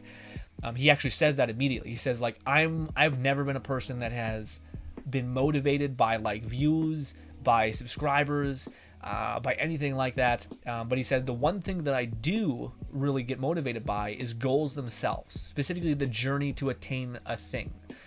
And for me, I would throw in like community. I really like community a lot. I like understanding people. And I also, the one thing that I do think is satisfying for me, Stitch, is not viewership, but it's in some sense nailing it, like hitting the mark. Like if I told you the whole game of YouTube in a lot of ways is understanding human beings to such an extent in which you can provide them something that they want. And then if you upload a video and nobody interacts with it, nobody sees it, then you're like, I missed. I didn't have a good sense. But maybe you do more research, you look into things more, and then you're like, holy shit, I think I have a really good idea of what people want. You know, this is an example that I have when I was making Torrent, the video that blew up the most in our last recent channel thing. I thought, I wanted to make a build. What is the build that people most want? Well, Wonderlands is a brand new game. The newest thing in it is spells. Would people be satisfied if it's like 2 spells? Probably not. Let me aggregate as many spells as I possibly can, put them into one build, try to explain it and edit it in a way that makes it, edit it in such a way that is above what is currently being delivered in the Wonderlands community in terms of editing. Meaning like do a camera pan, do a zoom in.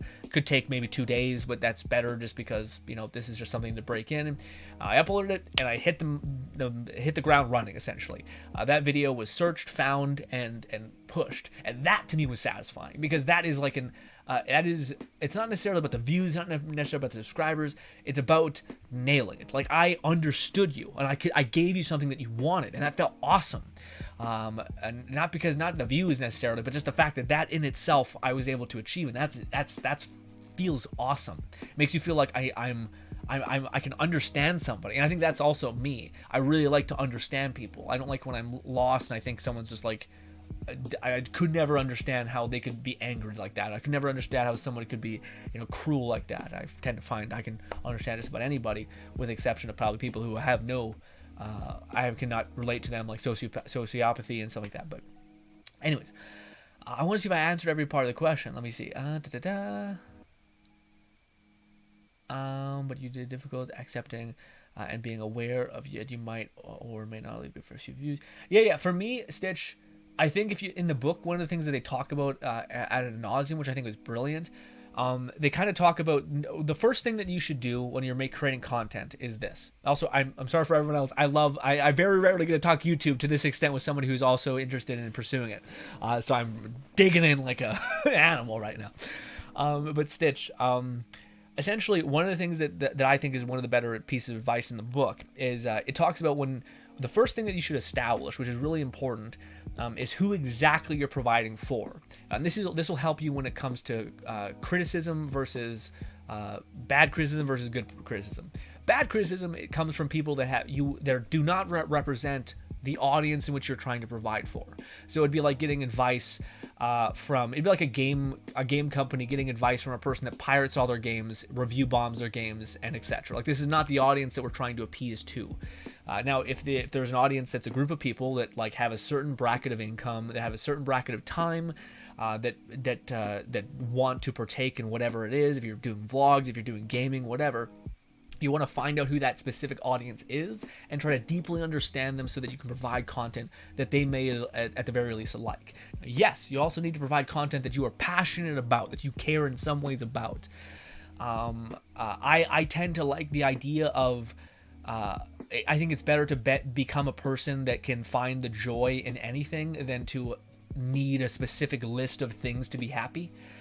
So to find the joy in communicating with your people, like I can put up with a lot of suffering if I can get to my stream and I can see some of you guys' faces, or see some of your guys' voices here, because this is the thing that gives me a little bit of a boost, a little bit of energy. So if I have to grind and like make a video a lot for this build, etc., I can do it. But yeah. But anyways, sorry. So you need to one of the things is you need to specialize your audience. So find a specific group of people. The more specific, the better. The worst thing that this is something the book nails. The worst thing you could do is make content for everybody, because when you make content for everyone, you make content for nobody. Also, the YouTube algorithm specifically wants to give your content to a specific person that wants it. So if you make it for everyone, the algorithm is kind of like, oh shit, and it's not made for everyone. Like, what if there's a 40-year-old man who's super not into video games, and that's the kind of content you're producing? So you're not making it for him. So you need to find ways to make sure you're giving and transporting and indicating to the algorithm at large what you're providing to the algorithm and to the viewers. Because the algorithm is basically like a chef or like a caterer bringing food to the people that want it, and you're the chef. And the other thing to me that's awesome is you should do this when you're creating content. You should go specialize. You should go like a huge niche, essentially. So cast a huge net and say like, okay, I want to make content about gaming because it's kind of what I'm passionate about. Okay, gaming. And then you're like, okay, what is a game that I could make content about that I think I could make a dent in. Maybe it's your understanding of the ecosystem. Maybe you've been watching YouTube videos in that area for a long time, and maybe you determine, okay, maybe it's a FPS games, maybe with loot in them. And you're like, okay. And then you're like, okay, what if I make content specifically in that kind of game bracket? What's a game that is in that category? Wonderlands is a new upcoming game. I'll go in that one, sure. And maybe you do some research on the downtime to figure out what you could kind of do ahead of time so you could hit the ground running. Awesome. And then you're like, okay, now there's this game. Is there any game that's similar to Wonderlands? Yeah, there's a game called Borderlands that came before it. Okay, let me look at what worked in Borderlands that I could take inspiration from. Not copy, but understand what they were doing and what to apply. Okay, there's a thing called builds. Okay, I could specialize in making a build. I think I could do that. As soon as the game comes out, I'll try to keep my ear on the ground to try to hear what people want from a build, and I'll try to provide that. And then you do that.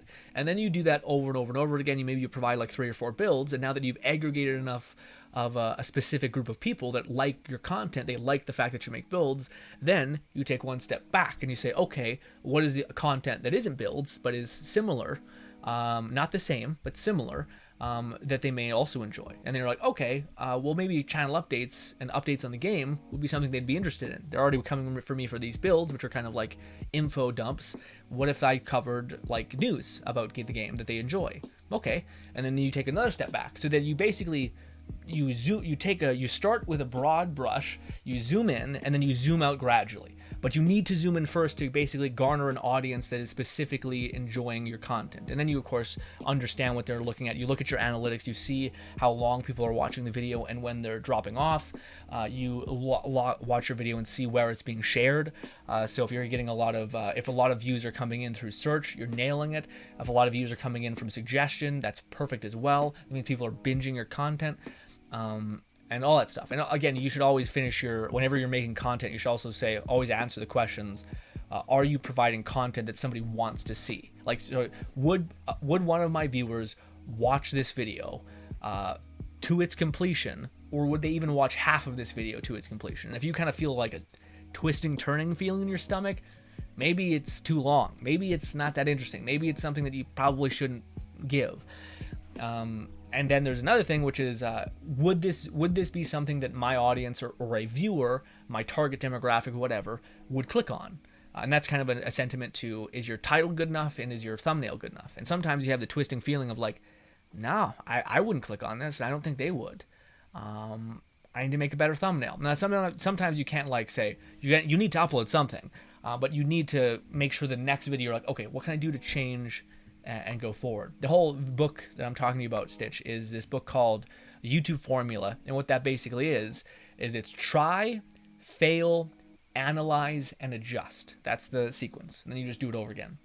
And yeah, I think I was trying, failing, and trying, failing. I wasn't analyzing, and I wasn't making tweaks to adjust for like, oh, the analytics show that people are tuning off at the first 3 minutes. What can I do about that? Maybe you go and look at like Mr. Beast's video or whatever video, whatever YouTuber you're watching, and you're like, oh, they kind of add something to re-engage people. Interesting. And of course, there's like a whole subsect of conversation about this as well, where there's this idea that the generation that Gen Z or whatever is are less focused, or they're less they have a low attention span. It's actually not true. It's not true. And also, I knew this was anyone who like looks at like popularity of media is also, it's not true. Friends is a long ass thing that people keep watching. The Office is, Game of Thrones popped off not too long ago, and that's a long ass video. Every fucking thing on Netflix is 40 minutes. It's not that people have a short attention span. It's that there's so much content to watch to where if your content resonates as boring, people click off.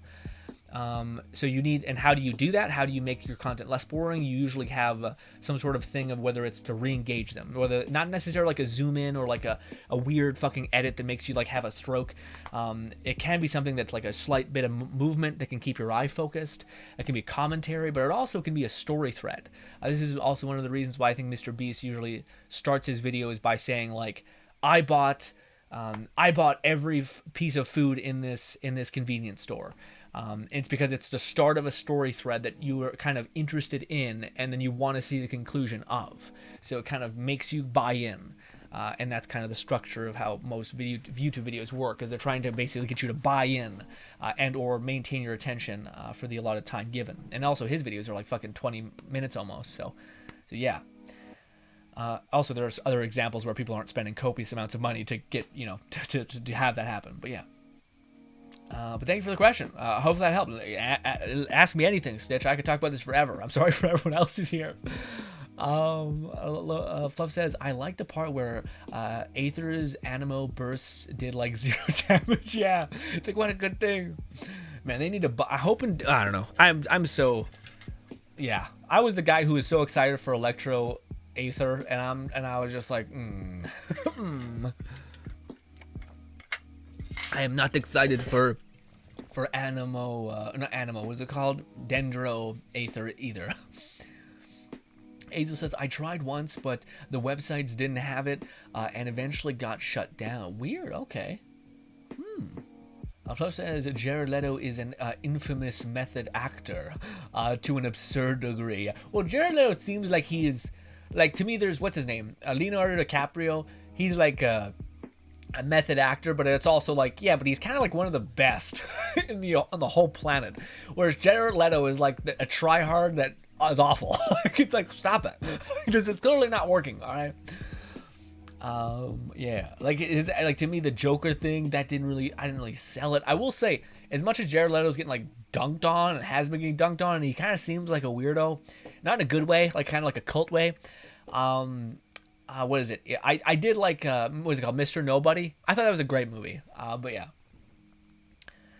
Lone Secret says, also, I want to talk about the Cuphead DLC. Mr. Chalice looks so cool and cute. Yeah. Oh, was it Mrs. Chalice? Mrs. Chalice? Yeah. The DLC expansion for Cuphead, man. Man, that's one of those games where you're like, it's so cool and so cute, but goddamn, it's gonna probably be another 4 years before we get a whole new big pooba, Granted, you think they would have like kicked some ass when it comes to like Cuphead, that they would have expanded their staff, so maybe a little bit less time, but I think that game took such a long time to develop. But granted, I also think it was absurdly successful, so I think it probably could have gotten more people to work on it. Also, I think they're working on like Netflix series and stuff like that, so it's clearly winning in terms of all that. Ozika says, no, Hazel, I was gonna buy soon. I just seen gameplay. Oh, okay, see. I enjoy commenting on your videos. I thank you, Lindsay. I appreciate it. I always, that's the one thing that to me I always see, and it does give me that response, that feeling I feel like I always hear when people talk about viewership going up. And again, I don't, like in the book that I read, I don't think I finished that train of thought. In the book I read, it was nice hearing that someone also was able to succeed that doesn't have that like proclivity, because it is as simple as like, if we're playing a game and these are the metrics that dictate whether you are winning said game, then the goal if your goal is to do XYZ, it would involve the numbers going up. So then you would just sequence that in such a way. Yeah, and it makes sense, Aza says, I think I'm buying it, but I'm waiting for other people to review it. Okay. Oh, the Cuphead one? Yeah. That's smart. It's very good. Patient. What's good, Casper? Always good to see him. Casper has, it's an animated emote now. That's so fucking legit, man. That's so cool, Casper. It's so awesome. Also, hopefully having a lovely day, Casper. How's your day been? Lone Secret says, especially when you were making Genshin guides and you would forget a detail about something, and I'd be there in the comments to provide help. But yeah, no, I always appreciate stuff like that. It's always nice too when someone's coming in and tidying things up as well, because you kind of can't be perfect a lot of the times. I definitely do think. Well, I don't know. Genshin is a game that is, it sucks because now Genshin's a game where if you're like thinking about making content for it, make content for it. Yeah, as long as you're okay with there being seemingly like it'll be 10 years until the game is finished, and then we'll finally get end-game content probably. So you'll have to hold out for a good bit, but it's not like there's not a game to talk about, Also, with Tower of Fantasy, you could build an audience right now and then trickle over to that as you try to nail it and hit the mark, etc. But also, one of the things that book makes a point to is just how important it is to do research. which is hilarious, but it's like genuine. Like go on Reddit, go on Twitter, go on fucking anything. Go everywhere. Go on comments of other popular YouTube channels that are covering content in the same vein of the game that you're talking about, and try to understand what people genuinely are looking for and want. Yeah. Adel says, it's all good, Grin. Your conversations are always good to hear, and sometimes I get a new perspective on certain topics because of you. That's so sweet. That's so sweet, Adel. I don't know about that. I do my best, but that's far too generous to me. Catcher says, hey, Low Syndicate, what's good? I like your waifu art. She has really... thank you so much for saying that, Casper. I was about to say, what do you call Lone Syndicate? That's from the Barbell anime. The Barbell anime, what do you call... I seen that clip in an anime, so as soon as I seen your image, I thought, that's fucking iconic. Because that's, if you guys haven't watched that, it's called, like, Do You Even Lift or something? Some sort of weird anime about working out. And the waifu that Lone Syndicate drew, I think it's her, is one who just gets fucking... just on cloud 9 when she sees just jacked dudes, which is hilarious. I don't know, what is the other person's thing? The blonde person, the main heroine, what's her like thing? Because there's got to be something. Everyone's got something. Casper says, 1 sec, I'm installing an AC BRP. Oh shit. That seems like a whole ass thing. Leslie goes, oh, thanks, guys. You do the best. Thanks for your point of view, expertise. I was working on in that in particular. Yeah, also, Casper doing amazing work, too. You guys are popping off with your art. You guys are making huge strides. Yeah, again, I as a person who is just so horrible at art, everything is amazing, so I'm not the best gauge, but I love it all. I think it's great. You're far better to bounce off Lone Syndicate and Casper if you want an actual helpful response. Casper says, I can tell it came out very well. It's difficult, complex. Yeah, but he nailed it. Lone Syndicate says, oh, thanks, Casper. Fluff says, my favorite role of Jared Leto is interview of Shirakami Fuku. I don't know what that is. Okay. What's it about, Fluff? AKA that time I was interviewed by a... Oh, I see. Yeah. Dude. Oh, man. I don't know. That was a moment where he came across pretty good. Because he was kind of just like... He was so confused, but he wasn't like outwardly mean, you know? He wasn't like, this is stupid. What am I doing? Like, he was kind of just like... Okay. Okay. You tell nobody. Nobody told him like, hey, this is a thing that's happening. You're just kind of like, wow. What is going on? I thought my cult was weird. This is a whole thing. So fun. Also, the girl who's interviewing was just sweet too. Just like super like, I'm just happy to have an opportunity to talk to people. This is such a different experience, you know.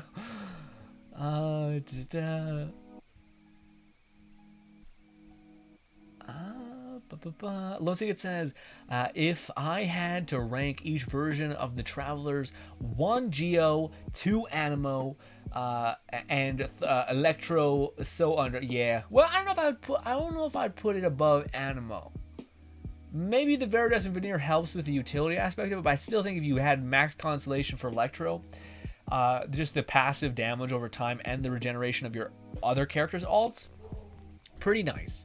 And I think Animo really just has like CC, I guess. But then it also has bad CC where it like pushes enemies a fucking million miles away from you. So I would go Geo, Electro, Animo. But that'd be mine. Captain says, oh, you know me. Always fantastic and peppy.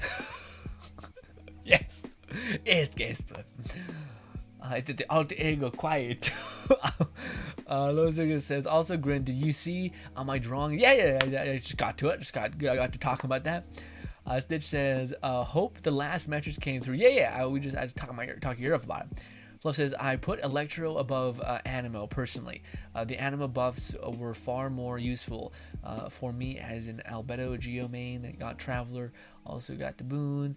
Garu, Animo doesn't synergize with Geo and vice versa. Yeah. Also, I don't know. I just think Animo, I don't know what it did. Like, the Electro, regardless of it is underwhelming, but it still did, like, energy recharge and gave you back your thing. I think it's shit.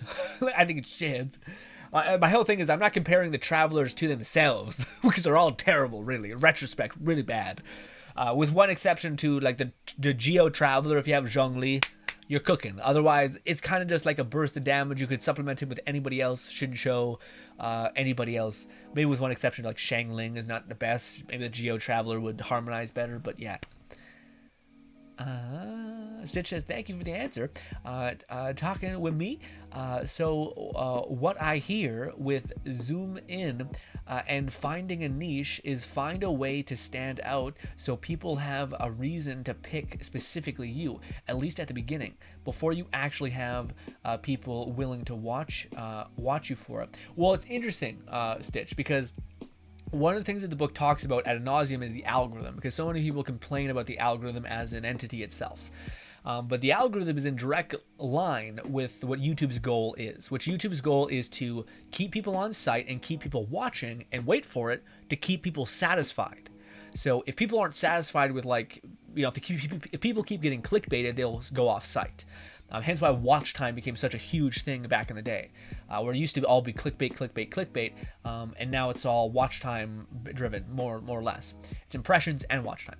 But the one thing that's really interesting, Stitch, is how do I put it in a way that makes sense?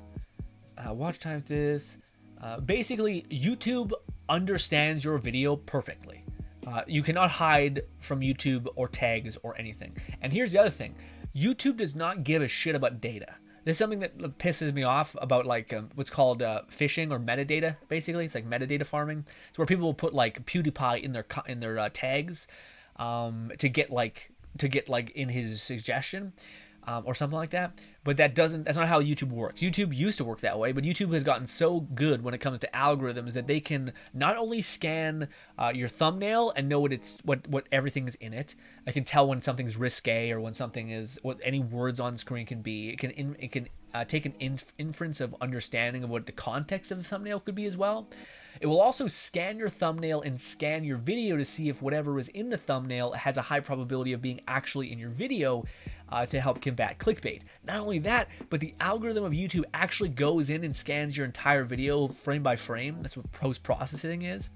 And it can tell what everything is. That's why you'll see YouTubers like blur out the word dick or something.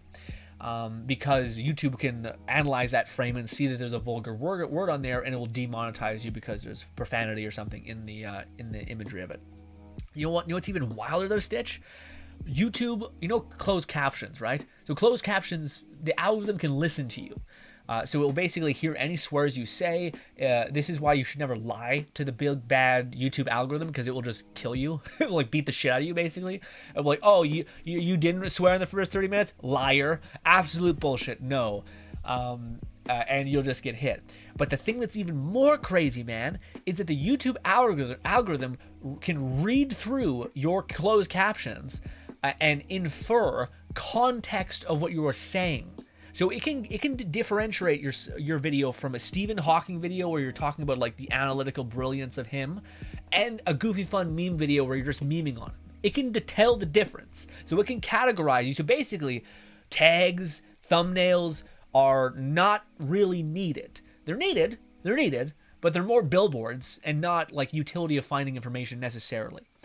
But all of this, the YouTube algorithm, this is like 20% of what it actually gives a shit about. And this makes a lot of sense if you actually think about the algorithm itself. But the YouTube algorithm does not give a shit about your tags. The one thing that it starts to pivot upon, it like the first hour or first 2 hours of video, or first 2 days a video is uploaded, it will kind of use metadata to kind of help it. But it mainly pivots to data, user data, sorry. The main thing that it hunts for and it uses is user data. So if it sees that a person that is constantly consuming what is considered to be Wonderland content, and it constantly sees this person is watching Wonderland content, has a long watch time for Wonderland content, and then YouTube will suggest your video, for me at least, that's Wonderland, and if a person clicks off of the video or thumbs downs the video, that signals to the YouTube algorithm that, wait, for whatever reason, this person that traditionally likes the Wonderland content didn't like this one. Why is that the case? And if enough of that happens, YouTube will just say, no, we'll trust the viewer. Something weird is happening. So then it will, and maybe it was just like it was a shitty meme. Maybe it was like it had some horrible thing in it. Maybe it had misinformation, whatever it could be. So YouTube will always fall back on user data. And the reason why I brought this up in the first place is because I think that's what you're optimizing for. The best advice that the book kind of has is you need to optimize for the algorithm, but create for people. So people get in the habit of creating content for the YouTube robot, but the YouTube robot is all about serving people. So you don't, and it doesn't care that you're serving it. It wants to be served. It wants to have content that it knows where to put it. So yeah. So the main thing is to like make content that is understandable in terms of for a specific person, and then enable the algorithm to give it to a specific individual. And also ultimately make content for a specific group of people, and then branch out. Now, granted, you also need to make content that you're satisfied and content with making. But yeah. Stitch says, and with the zoom in, I take it you would have to properly figure out where you want to zoom in to hit your specific audience before starting. Yes. Brilliant, Stitch. Maybe don't even need to read the video. You should definitely read the book. It's called The YouTube Formula. It's like $15, $24. Best money you'll ever spend. I promise. But yeah, that's the thing that the guy also talks about, is the importance of actually going out and doing research.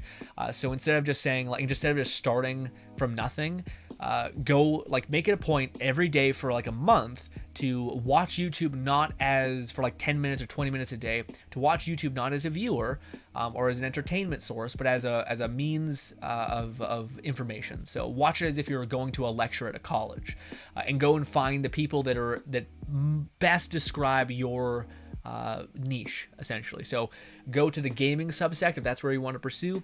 Go find a handful of the top creators in that space, learn what they're doing. Don't copy them, but understand, oh, they're trying to re-engage me with this edit right now. Oh, they're covering something that it has a title that's interesting enough to deliver on, and the reason why they're not getting bad watch time is because they actually deliver on this crazy title, etc. Then you zoom in more, and then you find a content creator that is best in the specific avenue, whether it's builds that you're interested in or like comedy videos, whatever. And then you basically just keep watching those videos, not as an entertainment source, but as an analyst source.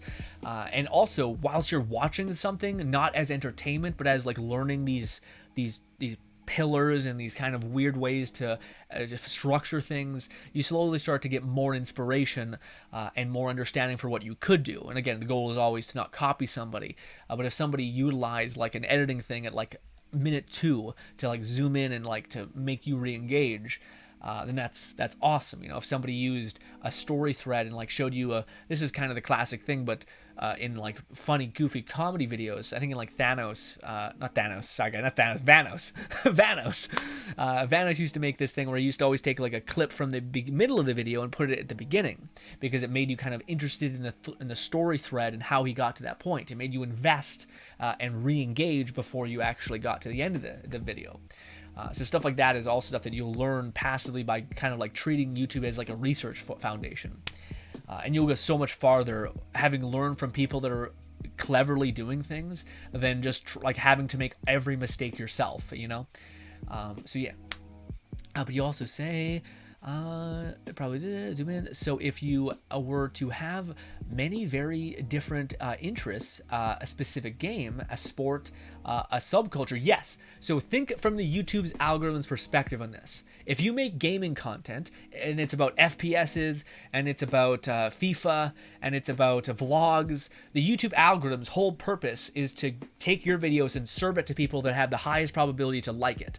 So if the algorithm is basically like, what the fuck do I do with all this? Like, it's confused, it doesn't know who to provide for. So with that understanding, you can cover games, but they have to be in the same vein or the same subculture of what you're trying to provide for, unless you start pulling backwards. Because you basically need to build a core audience from a niche, take a step back, build out that audience from that niche, and keep stepping back. And if you look at any content creator, that is the formula they've worked with. But yeah, but think from YouTube's perspective. In fact, this is one of the things that the book hits on immediately, but you can go so far with just understanding. You have to think of how YouTube is seeing the system. That's basically trying to keep everybody appeased. You also have to consider the copyright holder's perspective, You also need to consider the advertiser's perspective. You also need to consider the viewer's perspective. You also need to consider you, the content creator's perspective, and you need to understand how to make the best possible deal for the system at large itself. So how can you make it so the content creators feel creative? How can you make it so the viewers feel satisfied? How can you make it so the advertisers get what they want and feel good about having invested in this platform? And the more you understand that, the more you start working with YouTube's same perspective, and you start basically being amplified by the system that is trying to provide the same things. So you need to align your goals with YouTube's goals as well, and then you'll start seeing much better success. And the more you understand about YouTube's perspective and what it has to lose and why it's doing what it's doing, aka why copyright stuff is important, because if that goes away or if they get hit with a lawsuit, everything dies and burns. So understand copyright law, if it, to understand, advertisers want specific things to happen. So it's best to not be, best not to swear constantly in your videos. It's okay to like swear occasionally and to make a point, but to not like constantly hit the thing, because advertisers are like, this is just seem messy. You want to have content that people want to advertise on. You know what I mean? So that's all. You got to consider everyone's perspective, and that'll set you free, I think, a lot. Also, I think that's just my strong suit. I'm pretty good about I like thinking from different people's points of view. It would be better to split something. It would be better to split such things into different channels, like many do. I have a few niches I could see myself enjoying to fill, but widely different ones. Yeah, but Stitch, that's something that I'm feeling right now, Stitch. If you could learn from me a little bit, consistency is important, but not as important as I wouldn't say consistency is important. I think scheduling is important. And I'm at the point where like I'm just trying stuff and trying to have fun and trying to get to a point where I can make content that is like hitting a specific like niche, hitting a specific point. But yeah, I do think if you could learn from me, do not. I think I'm biting off a little bit too much that I can too much. I have 2 channels, essentially 3. 2 channels though, and I need to scheduleize them basically. I need to make sure people know that like every Friday there's going to be a goofy fun meme video or a video on the Share GRINN channel. I need to make sure people know that there's going to be a Borderlands video on this specific day. It doesn't matter too much if you play with search, because people will just eventually find your video if you're making something that people specifically search for. But as far as suggested, which is like the best rev up that you could get, is people like seeing a suggested video, it's yours, people engage with that suggestion, they like it, they watch majority of it, they maybe even send it to a friend or whatever. YouTube sees that and says, holy shit. It's also one of the reasons why at the end screen of your videos, if like 10% or like 2% of your audience clicks on suggested video, how incredible that is for your thing, because it basically shows that YouTube is you're keeping people on platform, and that video that you just made not only was able to keep retention to the very end, but it was also able to convert essentially. So the algorithm sees that and says, holy shit, okay, this is a video that people continued watching after watching. So again, think from the perspective of the algorithm's perspective, and you'll do great. You'll understand, okay, this makes sense for why it's doing what it's doing. Yeah. But yeah, also don't, yeah, I think it's tough, because a part of me wants to say like, as much as you may have, like, I would say don't go beyond 3, because not because you can't, but because it's too much to manage. It's far better off to build 1 or maybe 2, and then when one of them starts to succeed, you could hire an editor, hire an assistant, and they could kind of help manage the production so that you can have 3. You can have 4 channels, but you can't. It's excessively hard to manage 2 channels while remaining consistent enough to where people keep you in mind. And you do need some consistency. You don't need, like, there used to be a thing where daily uploads was super important. It is not.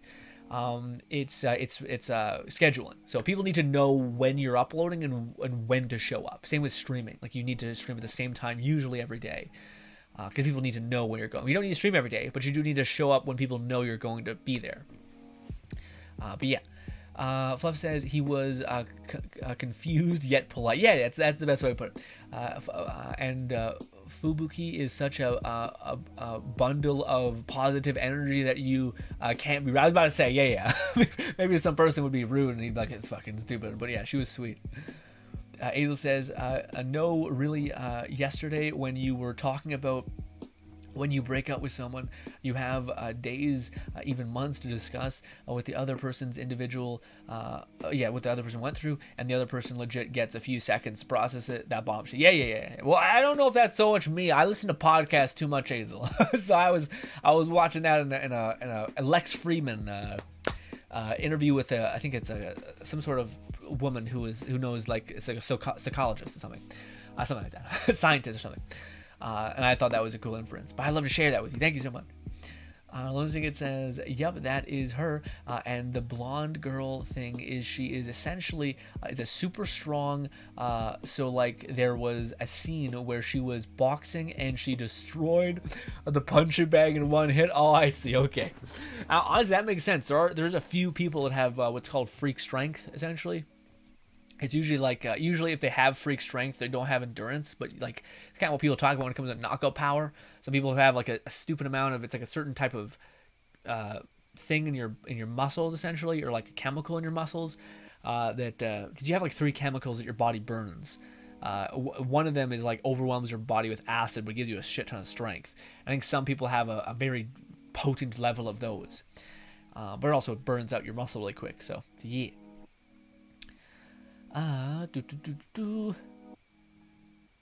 So I never thought about it like that, and I'm going to be more mindful. I appreciate that, Hazel. I'm not sure. I appreciate that. It's a nice thing I've heard all day. It's a very sweet thing to say. I don't know how to. I don't know what to say to it. I feel like I'm a goof most days. And yeah. Now, Lone Ticket says, I still think a Geo Traveler is decent.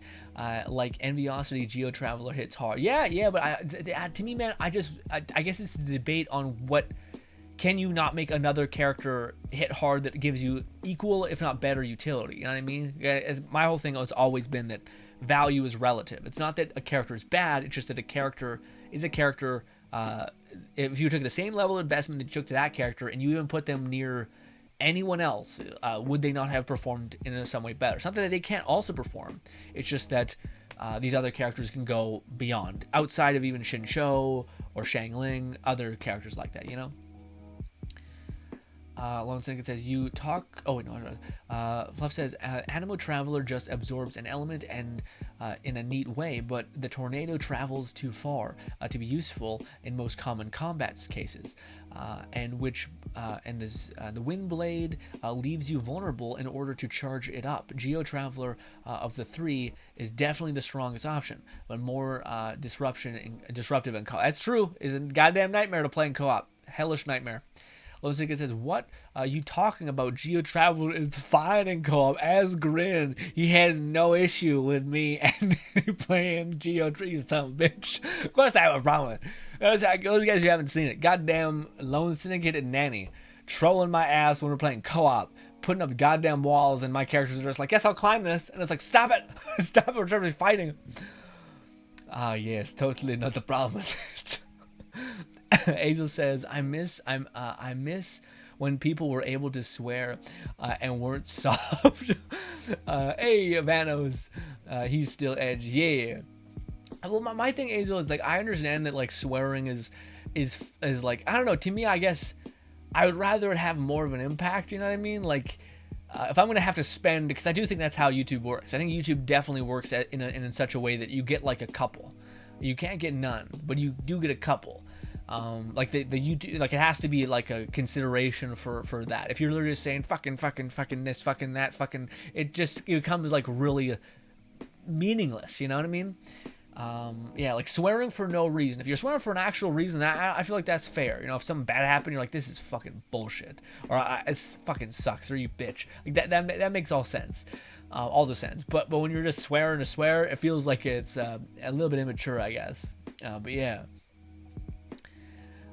Hazel says, that's why I like him. Yeah, I don't know, man. Hazel, I get what you're saying, but the whole edgy thing, I don't know. I guess I like it too. I guess that's the thing. I do find it, I don't like when people hold back. I don't know if I'd say I like edgy stuff though. You know what I mean? Like I think I do. I just, to me, I do see some things now where like I see people are just trying to like fear monger or try to be like absurdists, you know, and you're like, okay, it's kind of a little on the nose, you know. Like I remember we used to have a a person who used to upload memes in our memes tab. Way back when we were first starting share GRINN, and it was always like a school shooter meme, and it was always like a dead kids or like suicide, but it was like brutal, like it was very like okay, and I remember being like, and it's just like sometimes you're like, man, this is just all of it. Like it's just like, edgy is okay when the world itself is boring, but when the environment itself is like covered in shit, it kind of starts to become more like, ugh. This is just a mess. It's just a goddamn mess. Also, I gotta use the washroom, ladies and gentlemen. Talk amongst yourselves. I'll be right back.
I'm curious. I'm curious though, Stitch. What was your what's the whole schooling thing going on? What's that happening with? Are you going to like a? I'm not sure if you replied, but are you going to like a gaming school, like to make games, or are you going to like a competitive like FPS kind of school, or are you literally going to a school that literally is about like entertainment industry kind of stuff, like YouTube editing, that kind of stuff?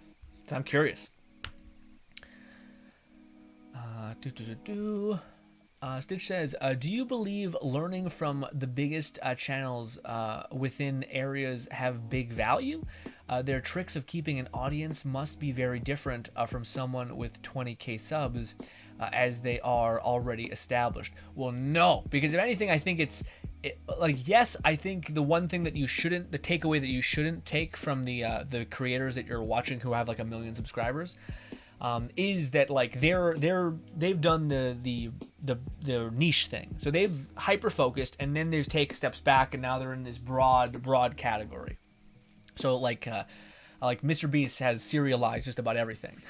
So he started off with like he had a series about like donating to people on Twitch an exorbitant amount of money, and he got their expressions and all these things.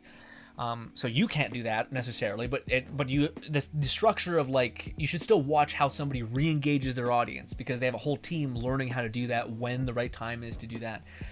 But yeah, you definitely need to make sure you're aware of that it comes in stages, and I think they're operating under the biggest stage possible, but it doesn't mean you can't learn something in that specific stage. So for instance, one of the things that I read a book a couple months ago, it's called Disrupt You, by a man, Jay Samith. But the whole premise is that there's so much value to be gained in other industries that are brought over. One of them was essentially that people used oil cans for such a long time. And like these big ass companies had like these big facilities making oil cans, and there were so many problems to oil cans. You'd have to like stab them with a thing; they would leak everywhere. You couldn't like seal them easily. It was kind of a weird structure.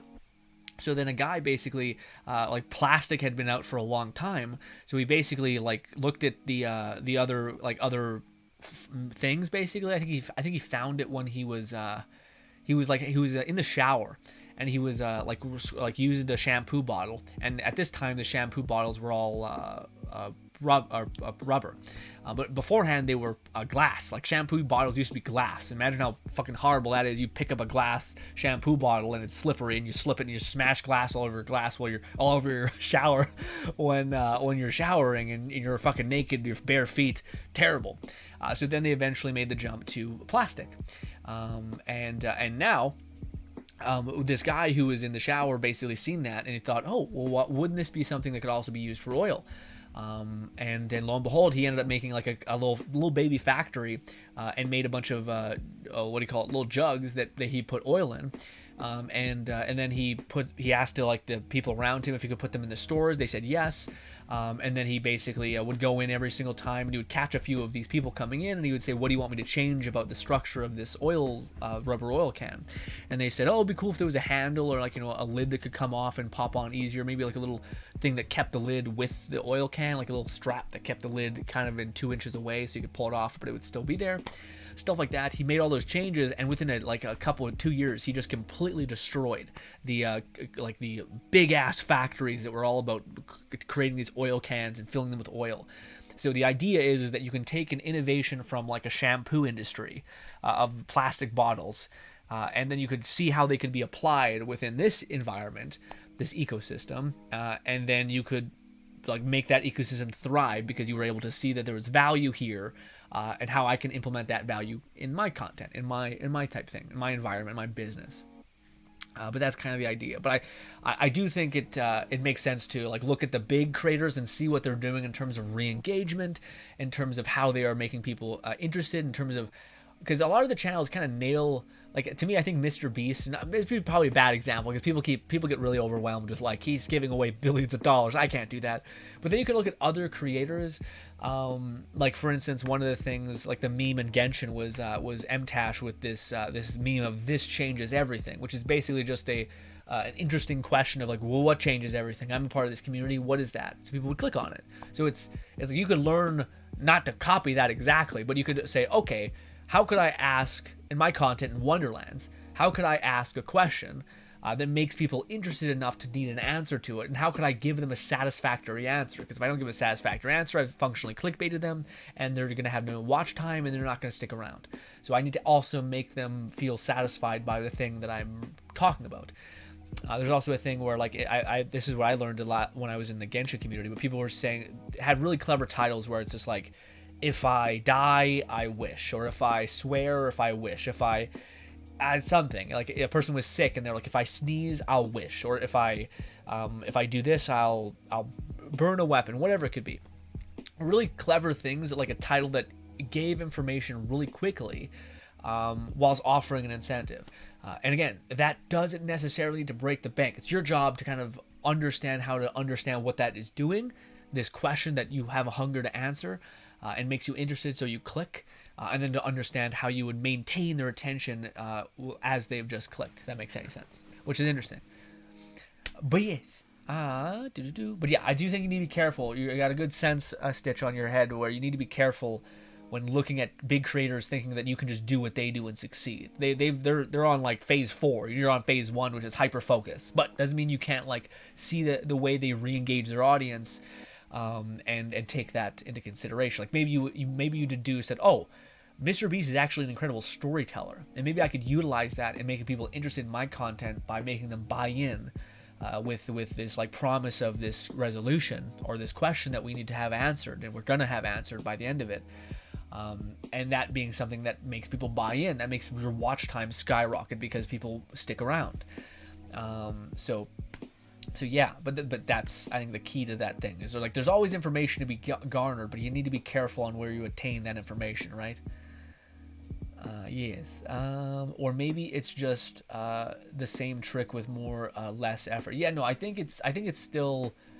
Yeah, I think you're on the right track. You need to be careful with big channels, but I do think there's still something to be learned from them. Also, I think you need to find the right channels. Also, don't be fooled by a channel being popular and then having been on the downswing. Learn from a channel when they're on their highest. So go to their most viewed video, break down why that did well. And sometimes it can also just be like that video just happened to be the video that people seen, engaged with properly, or well. It could have been a perfect storm. So that's why you need to get multiple data sets. But yeah. Lomzik says, also, you think a team of Kazuha, Mona, Fischl, and Shinyan would be a great team comp? Kazuha makes anyone good. Mona makes anyone good. Fischl is pretty good. Yeah, Shinyan, I don't know about Shinyan. Shinyan seems like the outlier. Fischl seems like a kind of an outlier, but Kazuo makes anyone good and Mona makes anyone good. So yeah. Also, yeah, actually, no, I think it'd be pretty good. Yeah, because Fischl and Mona would just do electric, like, back and forths. I think Shin Yan would just do a bunch of AoE with fire and vaporize. I don't think it'd be that bad. Lonesing it. I do think you just put Shang Ling in there outside of. Oh, no, yeah. I think you put Shang Ling in there, not Shin. I thought I said Shin. I thought I seen Shin Yan, but no, yeah, put Shang Ling in there. I think that'd be a better result. But yeah, sounds like a great team for me. Kazuha is the best animal support, and you've got your elemental base covered otherwise. Yeah. Fluff says swearing because of a church word. Oh, because of a curse word equivalent to like, yeah, I'm so bad at that, Fluff. That if I could, I think I need to make like a protocol for me to fix that, because I'm so bad at that, and it makes your speech sound so much less thought through. You know, like it's so good to just pause. Even right now, I'm requiring like 40% brain capacity to not do it, to not be like, just close your mouth. You don't have to go. I could just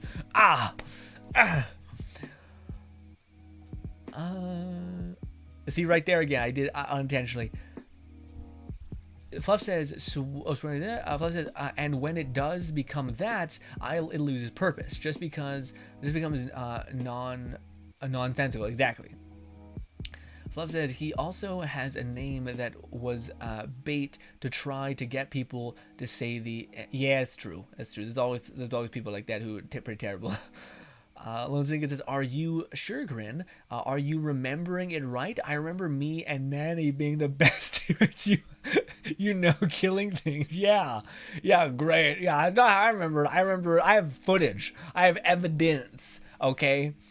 Azel says, well, yeah, when you swear for no reason, it's annoying, but I dislike when something truly frustrating happens, and they say censor themselves.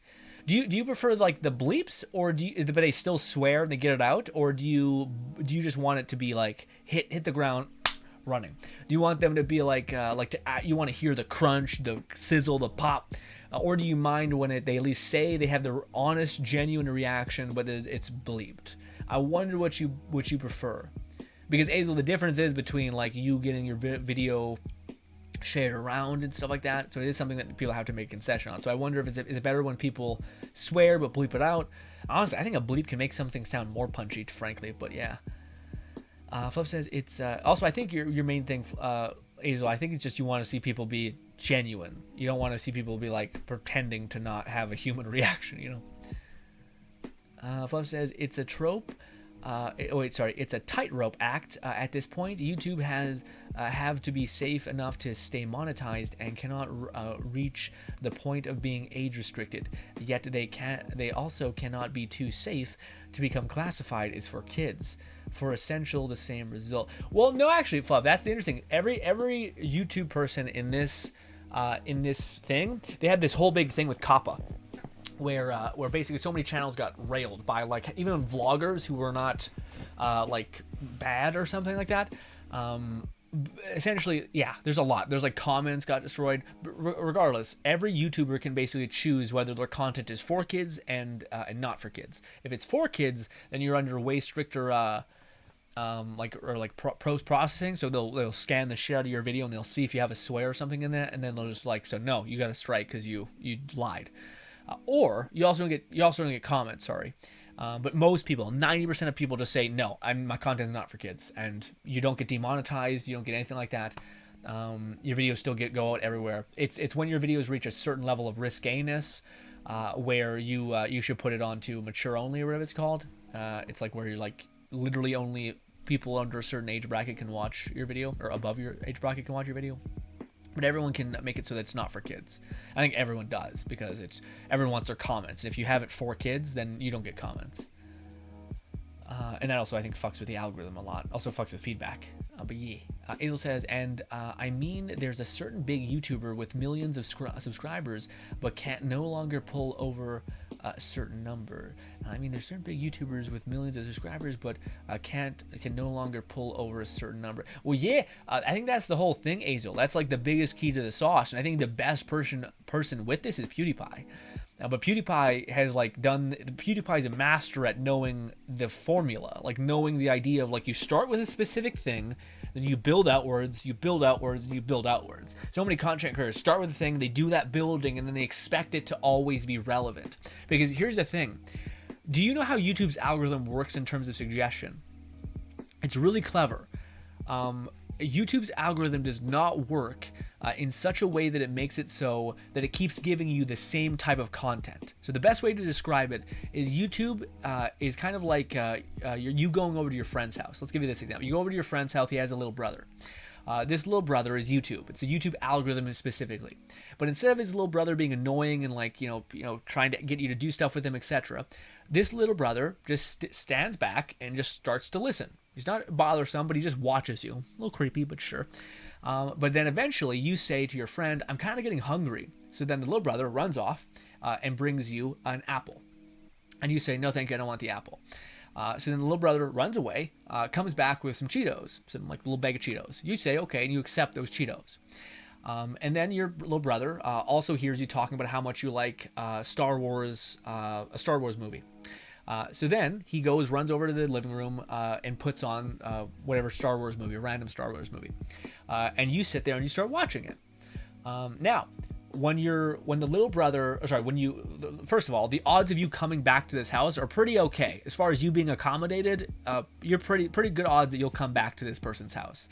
The little brother's cool. He just seems like he's a good support unit, whatever. But here's the thing. The next time you come back to that very same friend's house, what does the little brother do as soon as you walk in the door? He hands you a chocolate bar, and he puts on a certain type of Star Wars trilogy. Maybe he puts on Mandalorian, or maybe he puts on Star Trek, or something. He puts on Spaceballs, something. But he does not put on like the sequel to the Star Wars movie. He does not give you another bag of chips or another bag of Cheetos.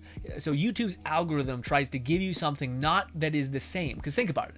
If you were to watch a video about how to make pizza, and then you were to watch another video about how to make pizza, and then it just kept suggesting you pizza videos, you would just get burnt out and bored of pizza videos fast, and you'd probably click off. But if you started watching a pizza video, and the next video was how to make bread, okay, that's linear data. It's similar, but not the same, and it's a different enough to where you would be more mentally satisfied.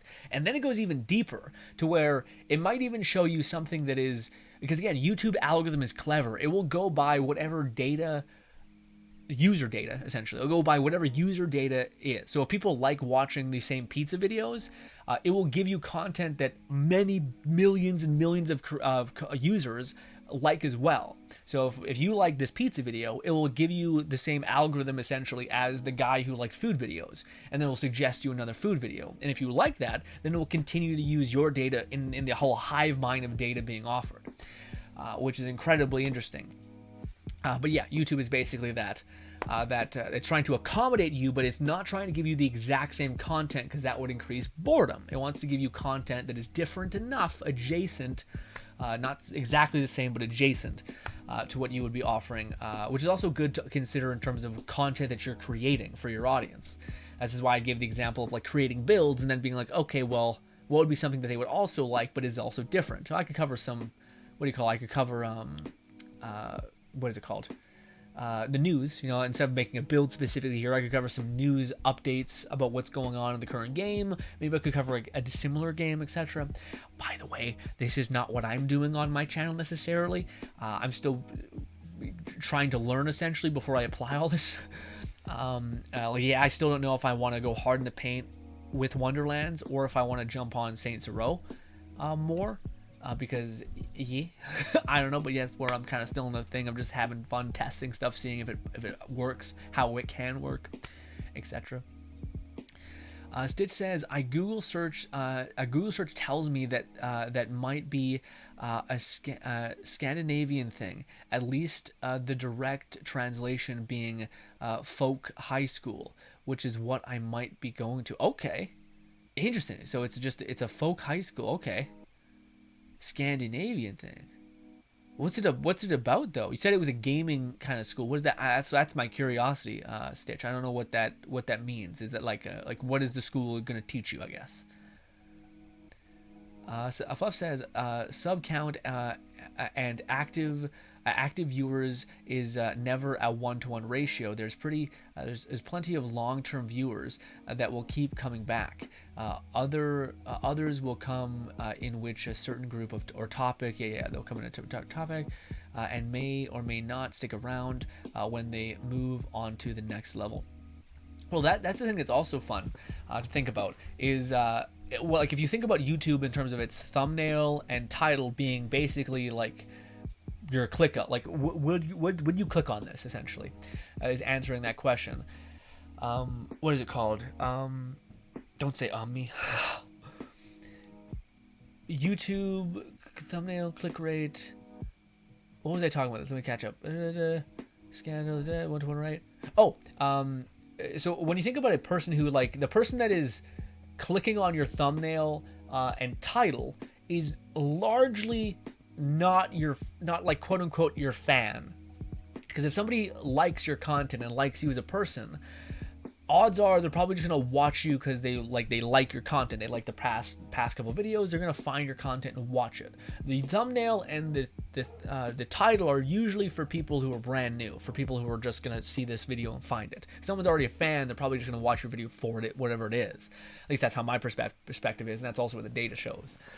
So your thumbnail and title should largely be made for people who are not already subscribed to you, I guess.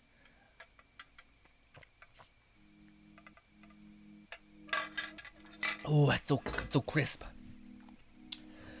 I have so much fun talking. I'm gonna keep going.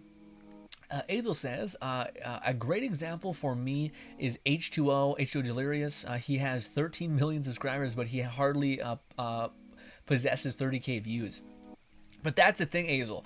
I think that's great. That's insanely good.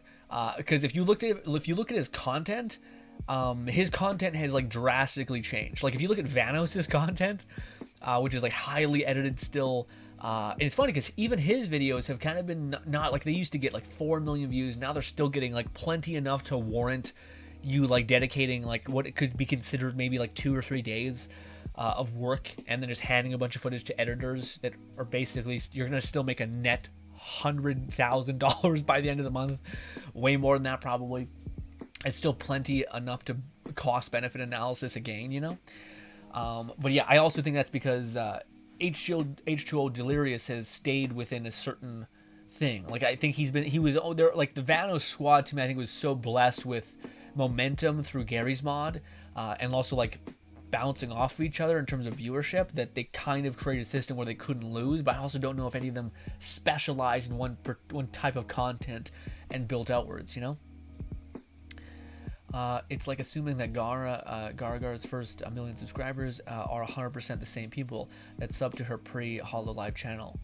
Oh yeah, no, they're like Fluff was saying, there's always a deviation between the amount of subscribers you have and the amount of consistent viewership you have. Now, granted, I do think, like, I think subscribers largely kind of means nothing. I think it means something to sponsors maybe, but I think it's your concurrent viewership, how many people you're able to not only like provide for, but how many people you're able to like make stay. Like I think anyone who's a smart sponsor or a smart person knows that it's not about subscribers at all. It's about concurrent viewers and watch time. Because 1,000 people can like have you on your phone and never watch, you know, or never be like logged into YouTube. Stitch says they're usually not academic, but cover different areas, often hobbies and riding school, boxing school, Christian school, dog bonding school. Okay. Driving school, pre-shops. Okay, so this one's is this like a YouTube course, or is this like a college kind of type school, or is this a gaming school? Asia says, so that's why I enjoy GRINN a lot. He tries to have a conversation with his viewers. Oh yeah, but that's I just like, to me, this is, like I said, this is my, like, you guys don't realize this is my mental dopamine. This is like, again, I don't get like juiced up by like views or watch time. I get juiced up by like genuinely communicating with people who I want to know about, see perspectives of, that kind of. Lone Snake, it says, you are the M-Dash meme. Wasn't I'm quitting Genshin, so I'm going F2P. No, I'm quitting again. Yeah.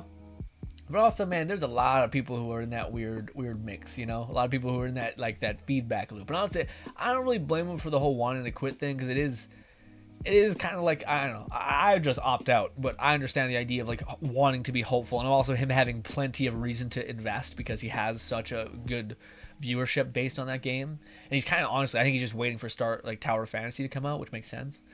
I think that's what everyone is doing who's still kind of slightly covering Genshin. Azel says, keep us engaged, keeping us. I hope, man. To me, I don't know about me keeping. I don't really implement too many of the engagement things, you know. Fluff says, for personal experience, or from personal experience, even if you have subscribers and set notifications to full, if you're not actively watching within a 24-hour of the video being posted, it will gradually lower its priority over thus notifications until outright stopping display, having it still toggled to the full notification. Yeah, no, absolutely. Yeah, no, absolutely. The bell does not guarantee your video being there, especially if you have like 50 people belled. What it does, honestly, guys, you want to know like the best thing to get, like if you ever notice a video not showing up in your subscriber feed, liking a video indicates to like the system that you want more of whatever type of that content is. If the creator is also uploading the video, then it'll keep doing that. So if you ever want to like re-engage a thing, you hit like on a video. That is like single-handedly. People think like liking, can I get 3,000 likes on this video? That's not necessarily the best thing to do, which is hilarious. Because think about it. If like 10,000 people like a video, that signals to the YouTube algorithm that not only did so many people like these videos, which is good, so it'll push that into suggestion essentially. But if the video isn't actually very good or whatever, then all of that push will be meaningless, because you'll basically just get airtime of a bad video. So you need to have a video that actually is like good. Hence why, like, for instance, Mr. Beast does that a lot, where like if we can get 10,000 views, I'll give you 50 Amazon cards or something weird. That makes sense because usually it's a decent video. It has a stupid high budget, you know. I say that as not being the demographic for Mr. Beast. I find it's too loud and percussive, I feel like, you know, for me. Not to say that I don't marvel at how talented an idea of reinvesting your income is and stuff like that. Also, when that guy was fucking like saying PewDiePie a million times, like that guy's an animal, literally a beast.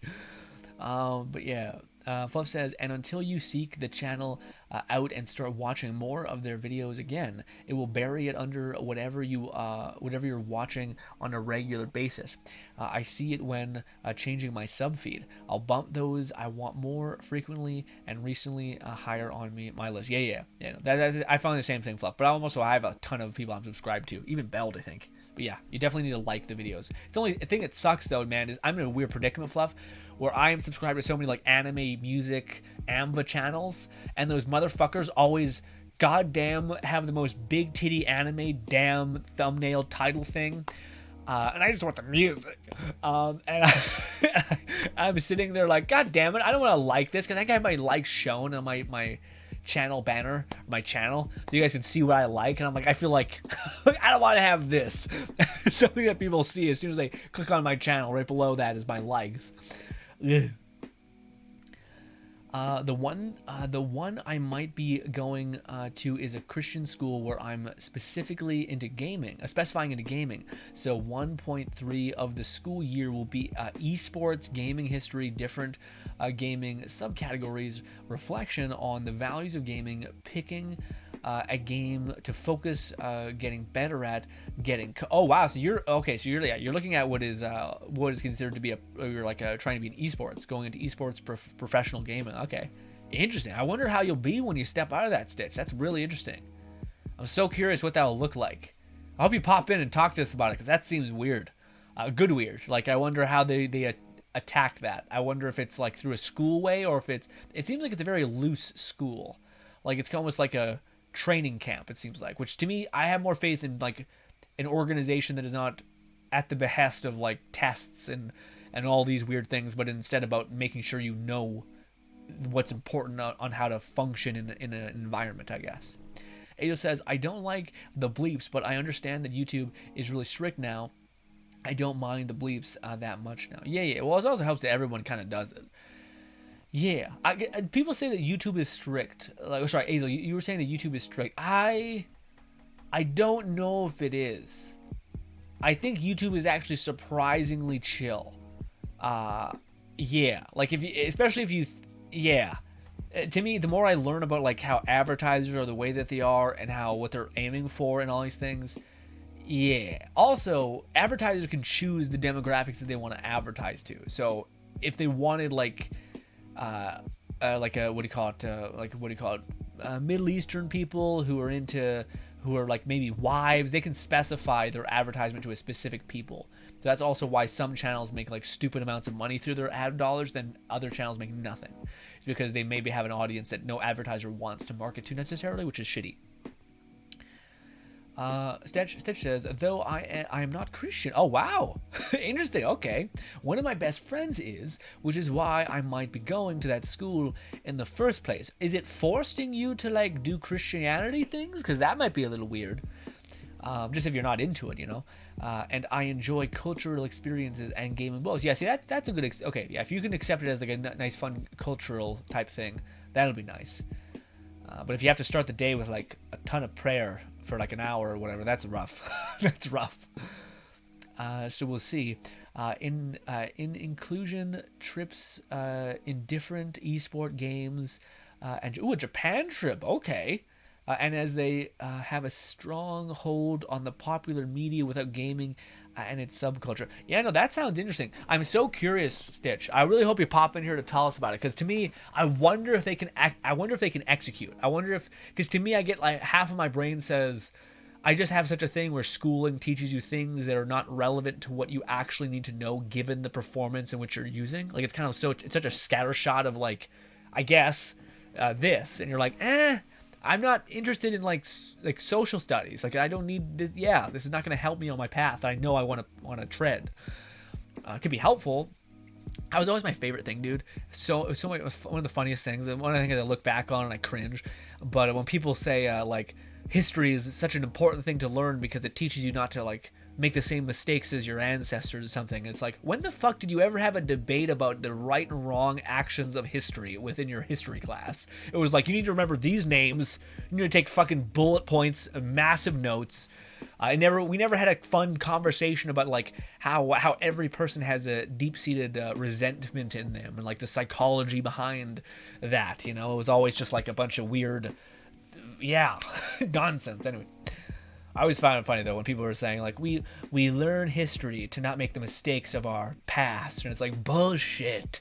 Bullshit. I don't think anybody has ever had a conversation about how not to do XYZ that this horrible person did, you know. Stitch says I've seen multiple examples of channels or videos getting flagged as for kids due to the subject matter of the video being about cartoons or the like.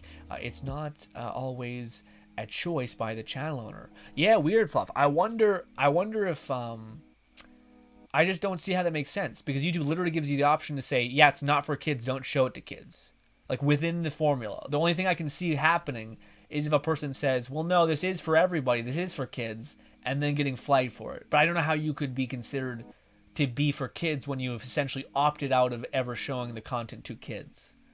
So that I'm lost. I've been wrong before, but that to me is weird, because there is such a big penalty for saying your video is for kids, where you have comments removed. You have way better CPM. But when you say they're not for kids, I just assume that like almost no specific children, like lower children, get to watch it. Also, I think YouTube had to make such a massive broad stroke to make sure they didn't like get fucking sued out their ass essentially. But I may be wrong. But I've been making videos and I've always seen that in the player, and I always remember that's a big thing where you just say no, it's not for kids at all. And YouTube always tells you at the very beginning of your upload, like, you cannot upload something that is whatever is not acceptable for kids. So yeah. To the point where where their channel started to have risque thumbnail. Oh, let me catch up. Videos getting due to kids of it being cartoons. It's also a choice for the owners, to the point where the channel started having risque thumbnails or clips that threw in a mature subject matter to avoid automatic flagging. Weird. So weird. Yeah, I've never heard it. When was that? Was that right after the COPPA thing happened, Fluff? Where now everyone's obligated to rate their videos? I don't know, Grin. I've had plenty of times where I watch a single video about a game. I'll recommend dozens of other channels with the same game unless I manually input not interested or don't recommend. No, but that's also part of the algorithm, Fluff. Yeah, all that's relevant. So what do you call it? YouTube will always go by all those things. So there's also different algorithms for different things. So suggestion feed is different than like your homepage. So there's different algorithms. Basically, think of them as like different brothers, little brothers trying to give you different things. So, for instance, Fluff, for me, I never, ever, ever engage with my suggestion feed, ever. My suggestion feed is a mess. It literally has no idea what to do with me because I never engage with it. So it's trying everything. It's like it's putting Mr. Beast in there. I'm a strict subscriber and search person. So I'll search for what I want and then I'll subscribe to the videos I find there that I think are interesting. And it's usually like someone talks about a channel and I go check it out, or I look for a build, I find a bunch of people, whatever. So I go through it like that. So I've never engaged with the suggestion bar, so YouTube has no idea what to do with me. Now, granted, it knows, because there's different brothers, so there's different algorithms. Essentially, YouTube doesn't have one algorithm, it has like 15. It each function off of trending page, function off of suggestion feed. But for me, because I never engage with suggestion feed, it knows I mainly operate with my subscription feed. That's where that's what my AI is doing. So on my suggestion feed, a lot of times if I do see something that's interesting there, 90% of the first top results are something that is a new video relevant to that day, based on my current subscribers that I'm subscribed to.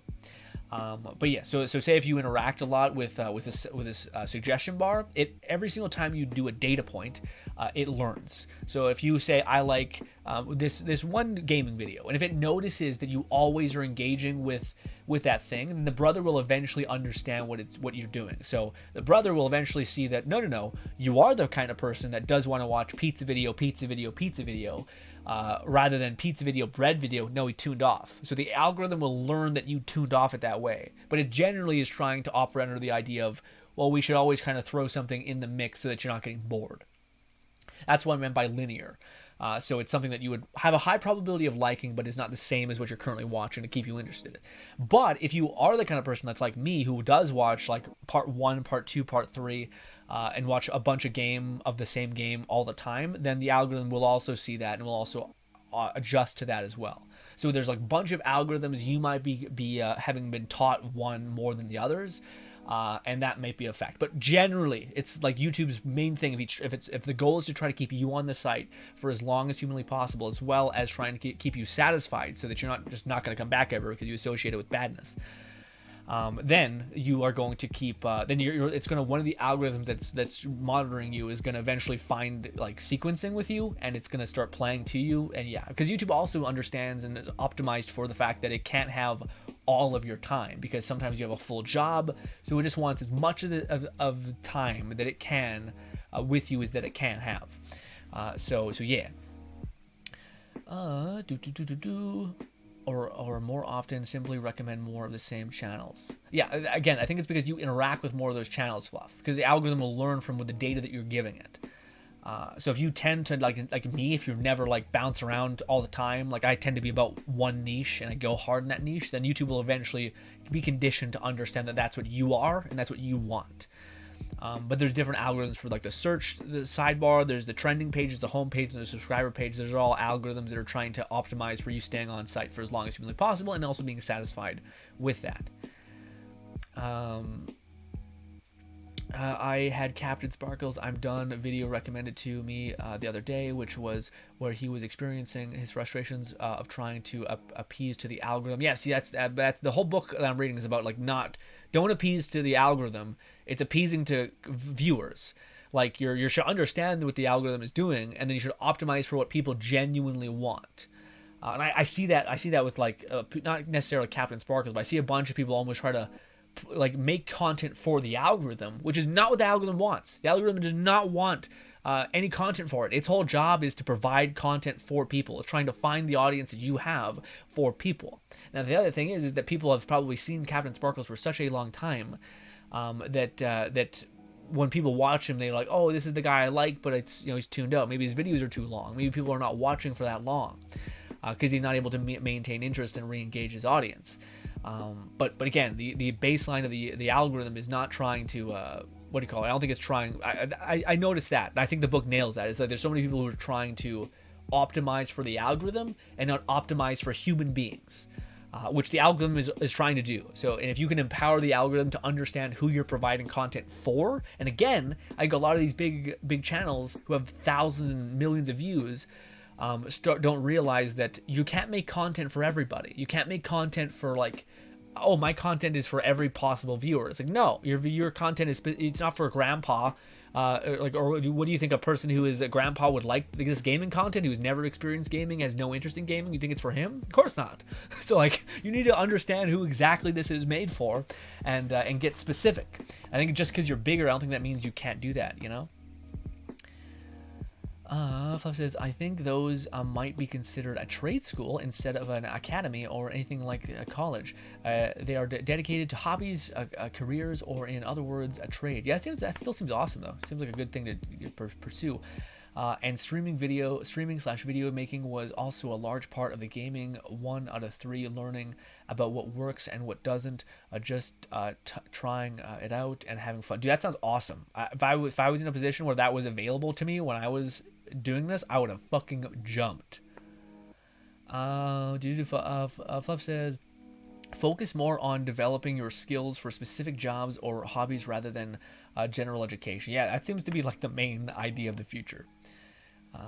Viewer engagement matters, and passive stuff like that. Subscriber button or the full. Give me a sec, guys. Some crazy shit's happening.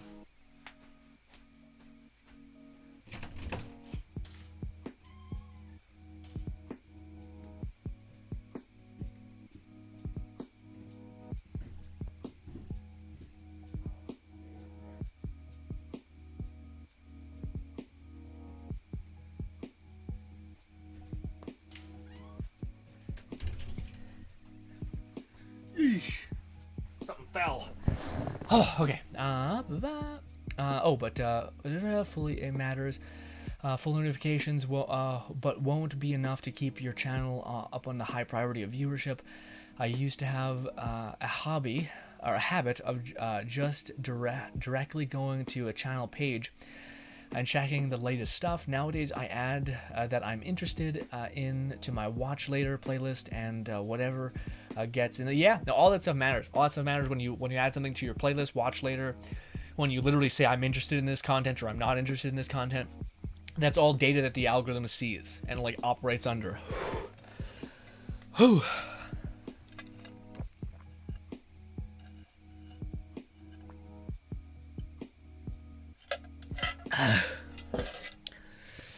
Angel says, I mean, both Twitch and YouTube have their ups and downs, but I do feel like YouTube has got strict because back then we were able to swear and even more dark jokes and make even more dark jokes. I would be able to make money out of it, but now if you do those, you mostly likely will get no money from it. Yeah, I feel like, Angel, to me, I don't know if that's true. Like, a part of me thinks that, like, I think there's, oftentimes, I think it's just a disregard for the system itself. You know what I mean? Like, it's, like, I do think you're able to, like, one of the best examples to me that is, like, YouTube being overtly chill is a channel called MXR Plays, where, like, they ride the line excessively hard. Where, like, if an advertiser, I think, seen their content, they'd be like, what? Like, excuse me? And I also think I don't think they are honest about, like, hey, we show risque content here. I think they've titled their videos as, like, no, we don't swear, it's okay. Because they want to get the best advertiser point, I think. And that's not wrong, by the way. I also do think that YouTube should have done a better job about making, how do I put it, like, adult content more viable on YouTube. Like, I don't think your ad dollars should plummet if you're appealing to an older audience. Now, granted, I understand YouTube's perspective of not wanting to make it so that everything is like filthy. Essentially, it's bad for YouTube if advertisers get the sense of like, wait, you're selling cigarettes on here, like what? That's a fucking article and a half. That's us getting canceled. All right, no. So I understand that there's a line there they're trying not to break, but yeah. Fluff says, I think there's a case of how new a channel may be, or how many subscribers / viewers, where you unlock features, the better the channel is performing over time. You do have a certain sequence of ad dollars. Like, you have to reach 1,000 subscribers and 1,000 subscribers and I think 10,000 watch hours to get partnered. But I've also seen channels that have no subscribers, no nothing, pop off. So I do think maybe it's just the exception to the rule, but I do think it's possible. Granted, I could also see YouTube being like, I think it's less of like you needing to have good content. I could see it being more about no, you need to show YouTube that your account wasn't just made yesterday and has uploaded something that's got a lot of views, because that could just be a pirated video, you know. I could see there being like longevity of use, a use case, you know. So maybe that's what that is, LaFluff. Having a community tab option requires a certain threshold. Yeah. Same thing with response, like what do you call it, stickers and stuff like that, memberships, stuff like that. Stitch says the school actually does start each day with a prayer. From what I've read, no, I know, I expected that in a church school, yeah. So that'll be something to get used to. Yeah, I don't think it's a negative thing. I think it's something you could chew through, as long as you're ready to accept that that's a part of it, you know. It kind of almost like going to another country and be like, okay, these are customs. I don't understand them, but okay. And if I pick up Jesus on the way, that's cool by me. Same if I die. Yeah, that's a good way to feel about it, Stitch. Hazel says, and Twitch is so stupid. They had a bathtub tag, but if you are an artist and draw outside of like a breast or something, it teach people you will be better. Yeah, no, Twitch to me is one of the most. I mean, to me, that's not even the most egregious thing, man. The fact that you can't say a word for a person. Please don't text it, by the way. That's also something I think Twitch will track. But the word for somebody who is kind of like a nice guy, but on Twitch, essentially, the fact that you can't even say that is, to me, weird. Or, like, if you are white and saying the word that's a chip / something that goes in soup, that's considered not okay. It's, to me, it's just very strange. It's very much like, I don't understand what the optics are, you know? But yeah. I only intended to use home and subscriber tabs. I never tried to click and explore, and very rarely click shorts. Yeah. I only intended to use home. Yeah, no, you're the same as me. I want to try to use home screen. Home screen. I've never tried that on YouTube. Azel says, because for whatever reason, teaching people how to draw, women or men, get you banned. But wearing a micro bikini never will get you that much. Yeah. I mean, man, to me, to tell you the truth, I kind of get it from like the artist perspective, like in terms of like if you see someone drawing like a fucking prolapsed anus or something rough, advertisers are gonna pop in and be like, what the fuck? Although why the same to your point, Azel, what the fuck is the bikini thing going on? Like, how does this not, like, again, if we're trying to think from the advertiser's point of view. Now, granted, with that being said, though, Azel, I also think advertisers are like 99% posturing. Like, I think everyone's just trying not to get canceled. That's the whole thing. They just don't want to have like a month of zero purchase, even though it doesn't happen. But yeah, I think 90% of like again, we just had Pride Month, which is lovely, but fucking every advertiser immediately changes back their icon, and everyone's seen the meme where it shows like every Twitter image that's rainbow flagged, which is nice, is like all the other convenient variants of culture that do not share that perspective are just nixed. So yeah, to me, a lot of advertising is posturing. So maybe it's just like, no, we're trying to see our advertisers be like, and they're like, okay, we gotta fix it, we gotta do something. But I do. Fluff says, but I do know those are different categories of recommendations. It handles subscribers priorities different from how the home recommends it. Okay, yeah. Different algorithms for different things. YouTube also has a policy update that had hit the ASMR channels due to the blatant statement that it's sexual content. Both sites have their issues and incoherence. I mean, that's to me the thing that I think pisses people off the most is when people who are understanding the perspective of the advertisers, they're understanding that they're trying to cater to the fact that, hey, I want to play by the rules because I want this ecosystem to thrive. And then there's the people that monopolize the ecosystem immediately. Like what do you call it? There was a person who was, it's like the bikini streams here, which is, again, I have no issue with sexualized content if you want to do it. I do think there's a place for it, and it should make sense that there is limitation on getting to that because, anyways, but there was I've seen a lot of ASMR things where a person was like licking the shit out of an ear, and it was getting pretty like, what? Whoa. To where I could see that being like where an advertiser is like, this is 100% hard to say that it's not in some way heavily sexual and someone's moaning and like fucking ear fucking somebody, essentially, brutal. But also I imagine that's how painful that is for the people who are just making like clacking things and making like weird character things going on, that they're like, why the fuck am I getting hurt? Like, you're the asshole. And I could totally see how so many people are just peeved, in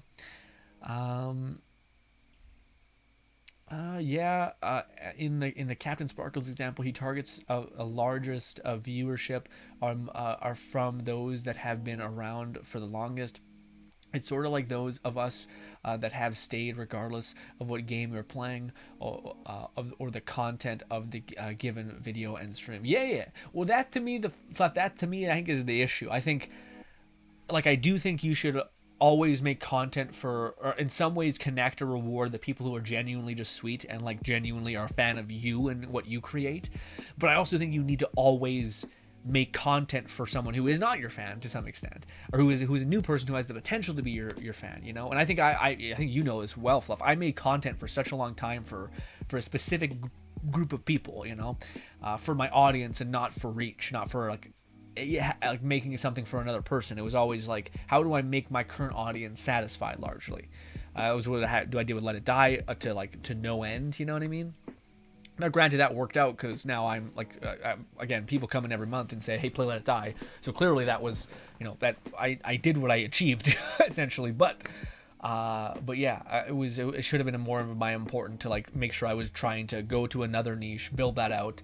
And then again, if you always have like 10% of whatever is following you after you've built up that niche, then you can at least build it over time, And you almost become like a weird isekai protagonist jumping through worlds and like getting like people every time, cool characters and whatnot. Fluff says, guess my point is there's so many factors and subcategories on how to handle each viewer and their habits. It's not just one entity and a decision how all YouTube users interact.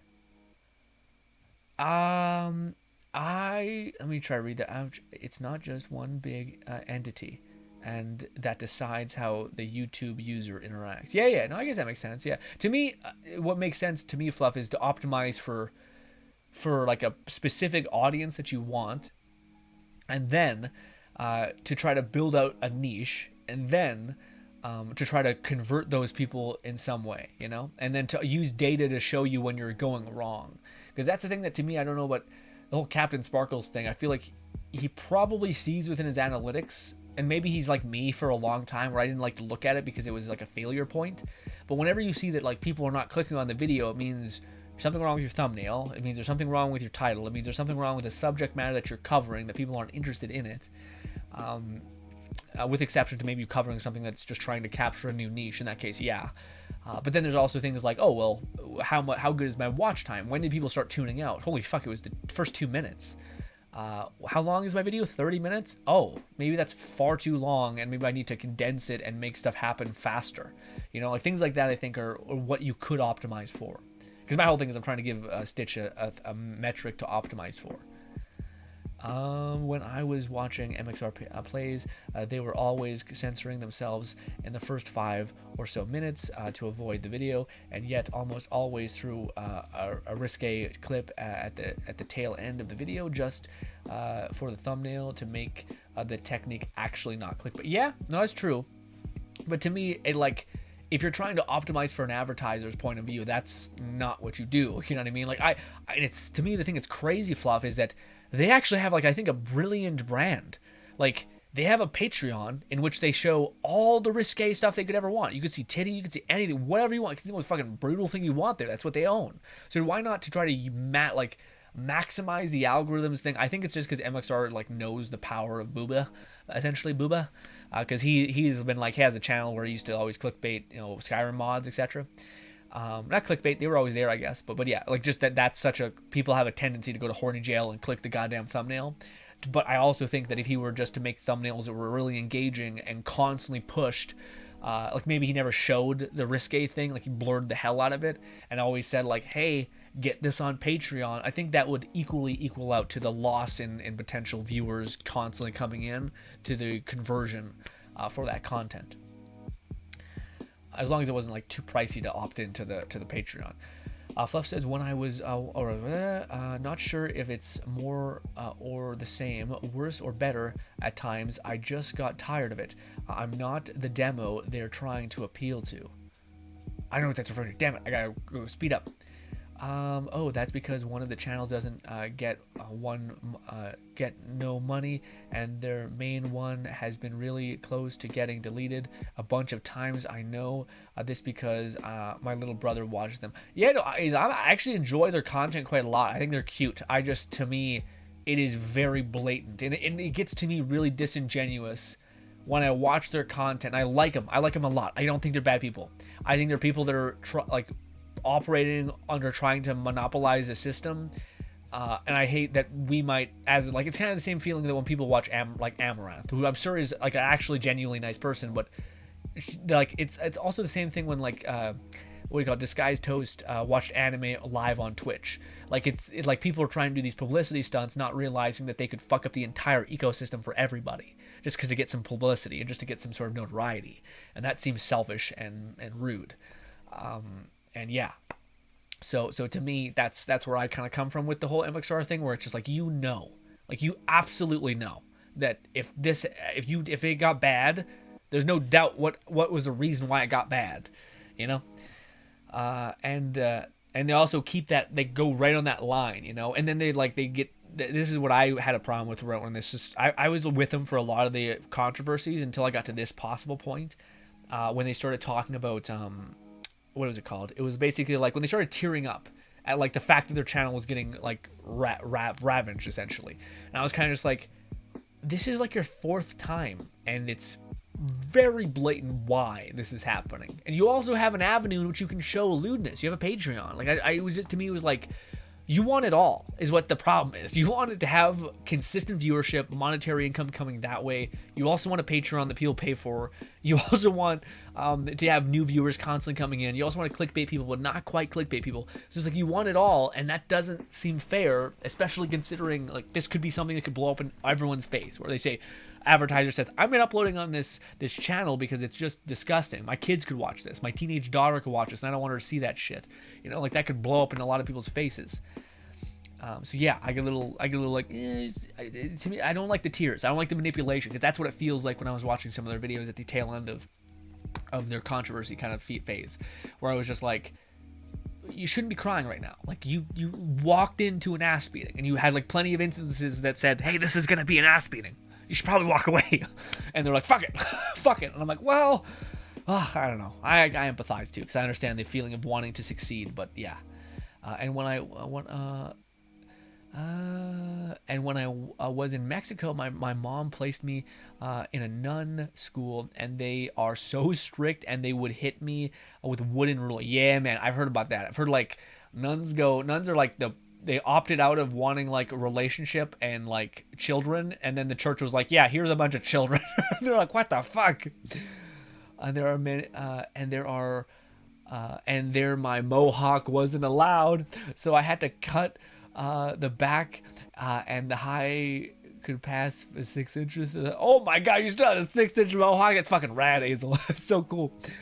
Although says, I mean, cyberpunk in word advertising was perfect example of how things will likely be and already are.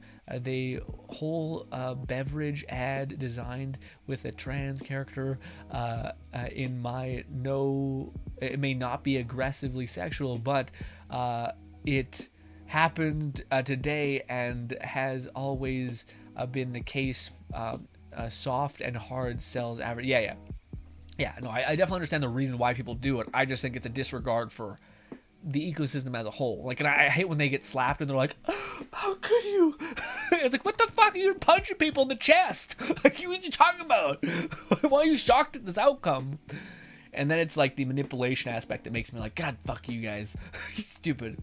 I really get bent out of shape when I can tell someone's fake crying. It makes me so mad because I give a shit.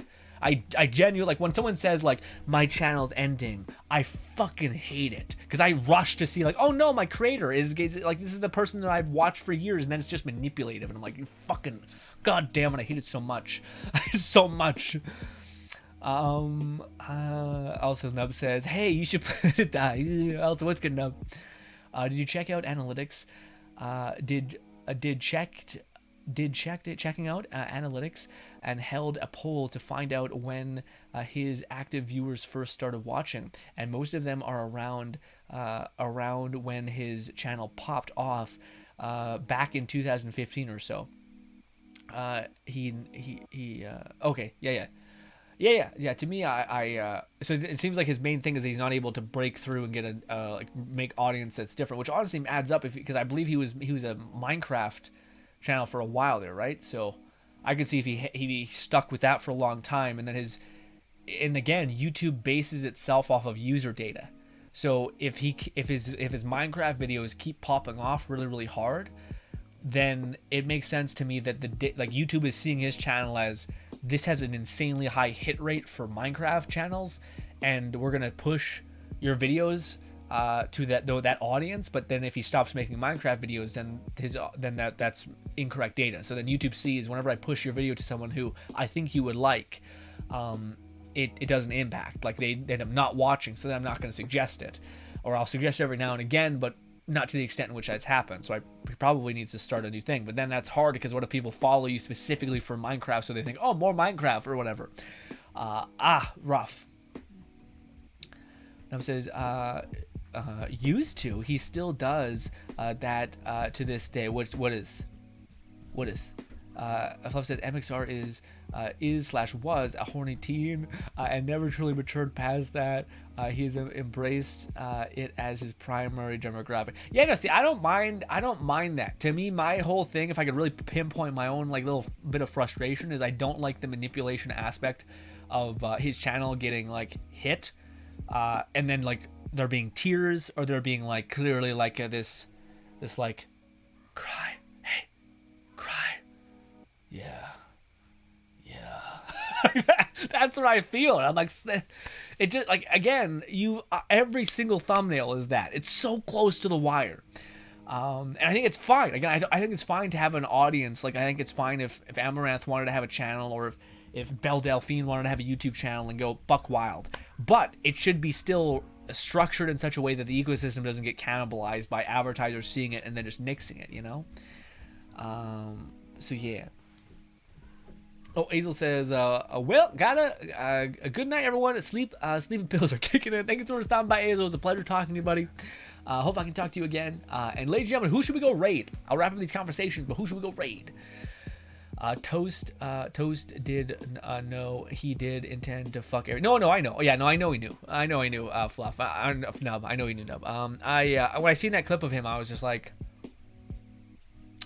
I really like this person a lot, and I don't know. It's not that I don't like him; it's just that I don't like manipulation at all. It makes me so mad. Because why are you punishing your audience for caring? Like, it's so fucking annoying. Also, why are you hurting a community that you were a part of? Like, yeah. Did I tend to fuck everything up? I like how they interact with each other, but I definitely saw them becoming more disingenuous, especially with the third or fourth time their channel was in jeopardy. It's the boy who cried wolf scenario. People will stop responding when they haven't learned from the past mistakes or false motivation or false positivity. Yep. Well, my whole thing also, Fluff, is that, like, again, they have options. They have awesome options. Like, they have, like, it baffles me every week that they don't push the fuck out of Patreon, because Patreon is literally bringing them like 18K last time it was visible. You know, like, they definitely have plenty of monetary incentive to build that up, but they don't. Because I do think there is like a value in, like, there is a bump every single time there is a controversy, you know. Not saying I wish that, yeah, no, I don't wish their channel any harm either. To me, it's one of those things that I don't like the manipulative feeling of their thing, because how can you be shocked at this point that these things keep happening when you have never changed? You haven't changed a single thing about your content and what you show, you know. Azel says, all right, read that. Oh yeah, I hate that too. Like, this is my last video. Yeah, streamer video, and then you go to the chat. Yeah, and it's, yeah, a month later. Yeah, it's, yeah, or it's like clearly. It's just super disingenuous. PewDiePie did that a couple times, but not too many times. Usually he's good about, like, being pretty different. Like, you can differentiate it pretty well. I find PewDiePie is probably, like, to me, the gold standard of someone who kind of understands. He has some moral compass. He has pretty good moral compass, actually. I like him a lot, but I think he's probably the best. Like, the person who gets just close enough to the line to where you can still have a deep-seated amount of respect and adoration for my thing. Nub says, Delphine kind of opened up her persona. She's kind of, so she's kind of done. I see. So yeah, she kind of went hard in the paint with her yeah, I get what you're saying. But I don't know, I think she's like a fucking amazing at that whole thing, marketing and everything. But also, I don't think she needs to be. That's the other thing that's crazy. It's like, you could retire a millionaire, Belle, if you could just fucking have a great life. You do not. You are like the definition of someone who put some stuff on the line, and then just got all of it. Like, just are able to be done. You know, where there's so many people who put a lot on the line and they don't get anything for it, which is sad. Fluff says, I can respect the hustle to an extent, and if I were to still be in my late teens of 20s, I'd probably still watch folks like MXR. Yeah, maybe it's also demographic stuff. Like, again, Fluff, that's what we're talking about. Is like, maybe in some cases you're not their demographic, which sometimes sucks. Like, I've had that happen to me with a couple channels where I'm like, oh, you're no longer making content for me anymore. But also, I get it, because your content's going down, so I understand that you need to start to, like, genuinely consider who is the audience in which you kind of got to make something that they enjoy, you know? Which is also why, to me, I really like... I felt really shitty about one particular thing when it comes to the whole me thing. I don't know if I could have had this perspective and this communicated all these things without streaming, because to me, one of the things that was, like, pound for pound, one of the most hardest things was basically making it so that I could, because to me, I had an audience that I provided for such a long time. I desperately wanted to make it so that they knew that I care. Like, I genuinely tried to be there. I tried to provide for you guys, tried to make you guys happy, but stuff just wasn't working, essentially. I could either keep making it not work, or I could look at myself and genuinely change. But then simultaneously, I'm also leaving behind so many people that genuinely stood by me in these cases. But then when we started streaming, I thought, well, wait, every other piece of my content could kind of be this. And honestly, this is the best part of, like, me paying it back to the people that give a shit and genuinely care. So to me, this was my method about being like, oh, now that this is a thing, and we've sequenced enough to where I could probably do this for the rest of my life. This stream at 5 p.m. as much as although I do have aspirations to build this on top of this, by the way, to make it more than just like us just talking all the time. But now that this is here, it's giving me the feeling of, like, okay, now I can turn these other channels and create and capture audiences in different ways. Which to me, I'm happy with, you know. That to me gives me, like, okay. But if I didn't have the streaming thing happen, what a benevolent twist of fate, by the way, because I had no idea that was going to be the thing that set me free. that made me feel not like responsible for kind of quote unquote abandoning my audience that I had built up for a lot of years because I had to make big changes. And it's just kind of the beauty of streaming, I think.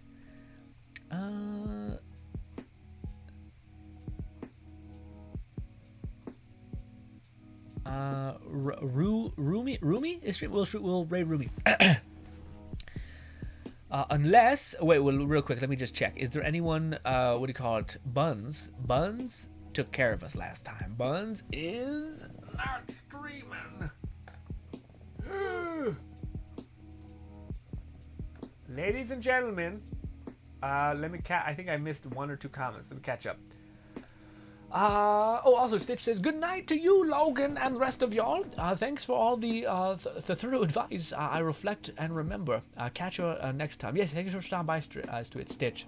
Also, Stitch, if you could read that book, The YouTube Formula, I think that'd be a brilliant start. It's a book for everyone, like for anyone who's considering content creation anyway, I think. Specifically in regards to YouTube. But I think it would apply to just about anything.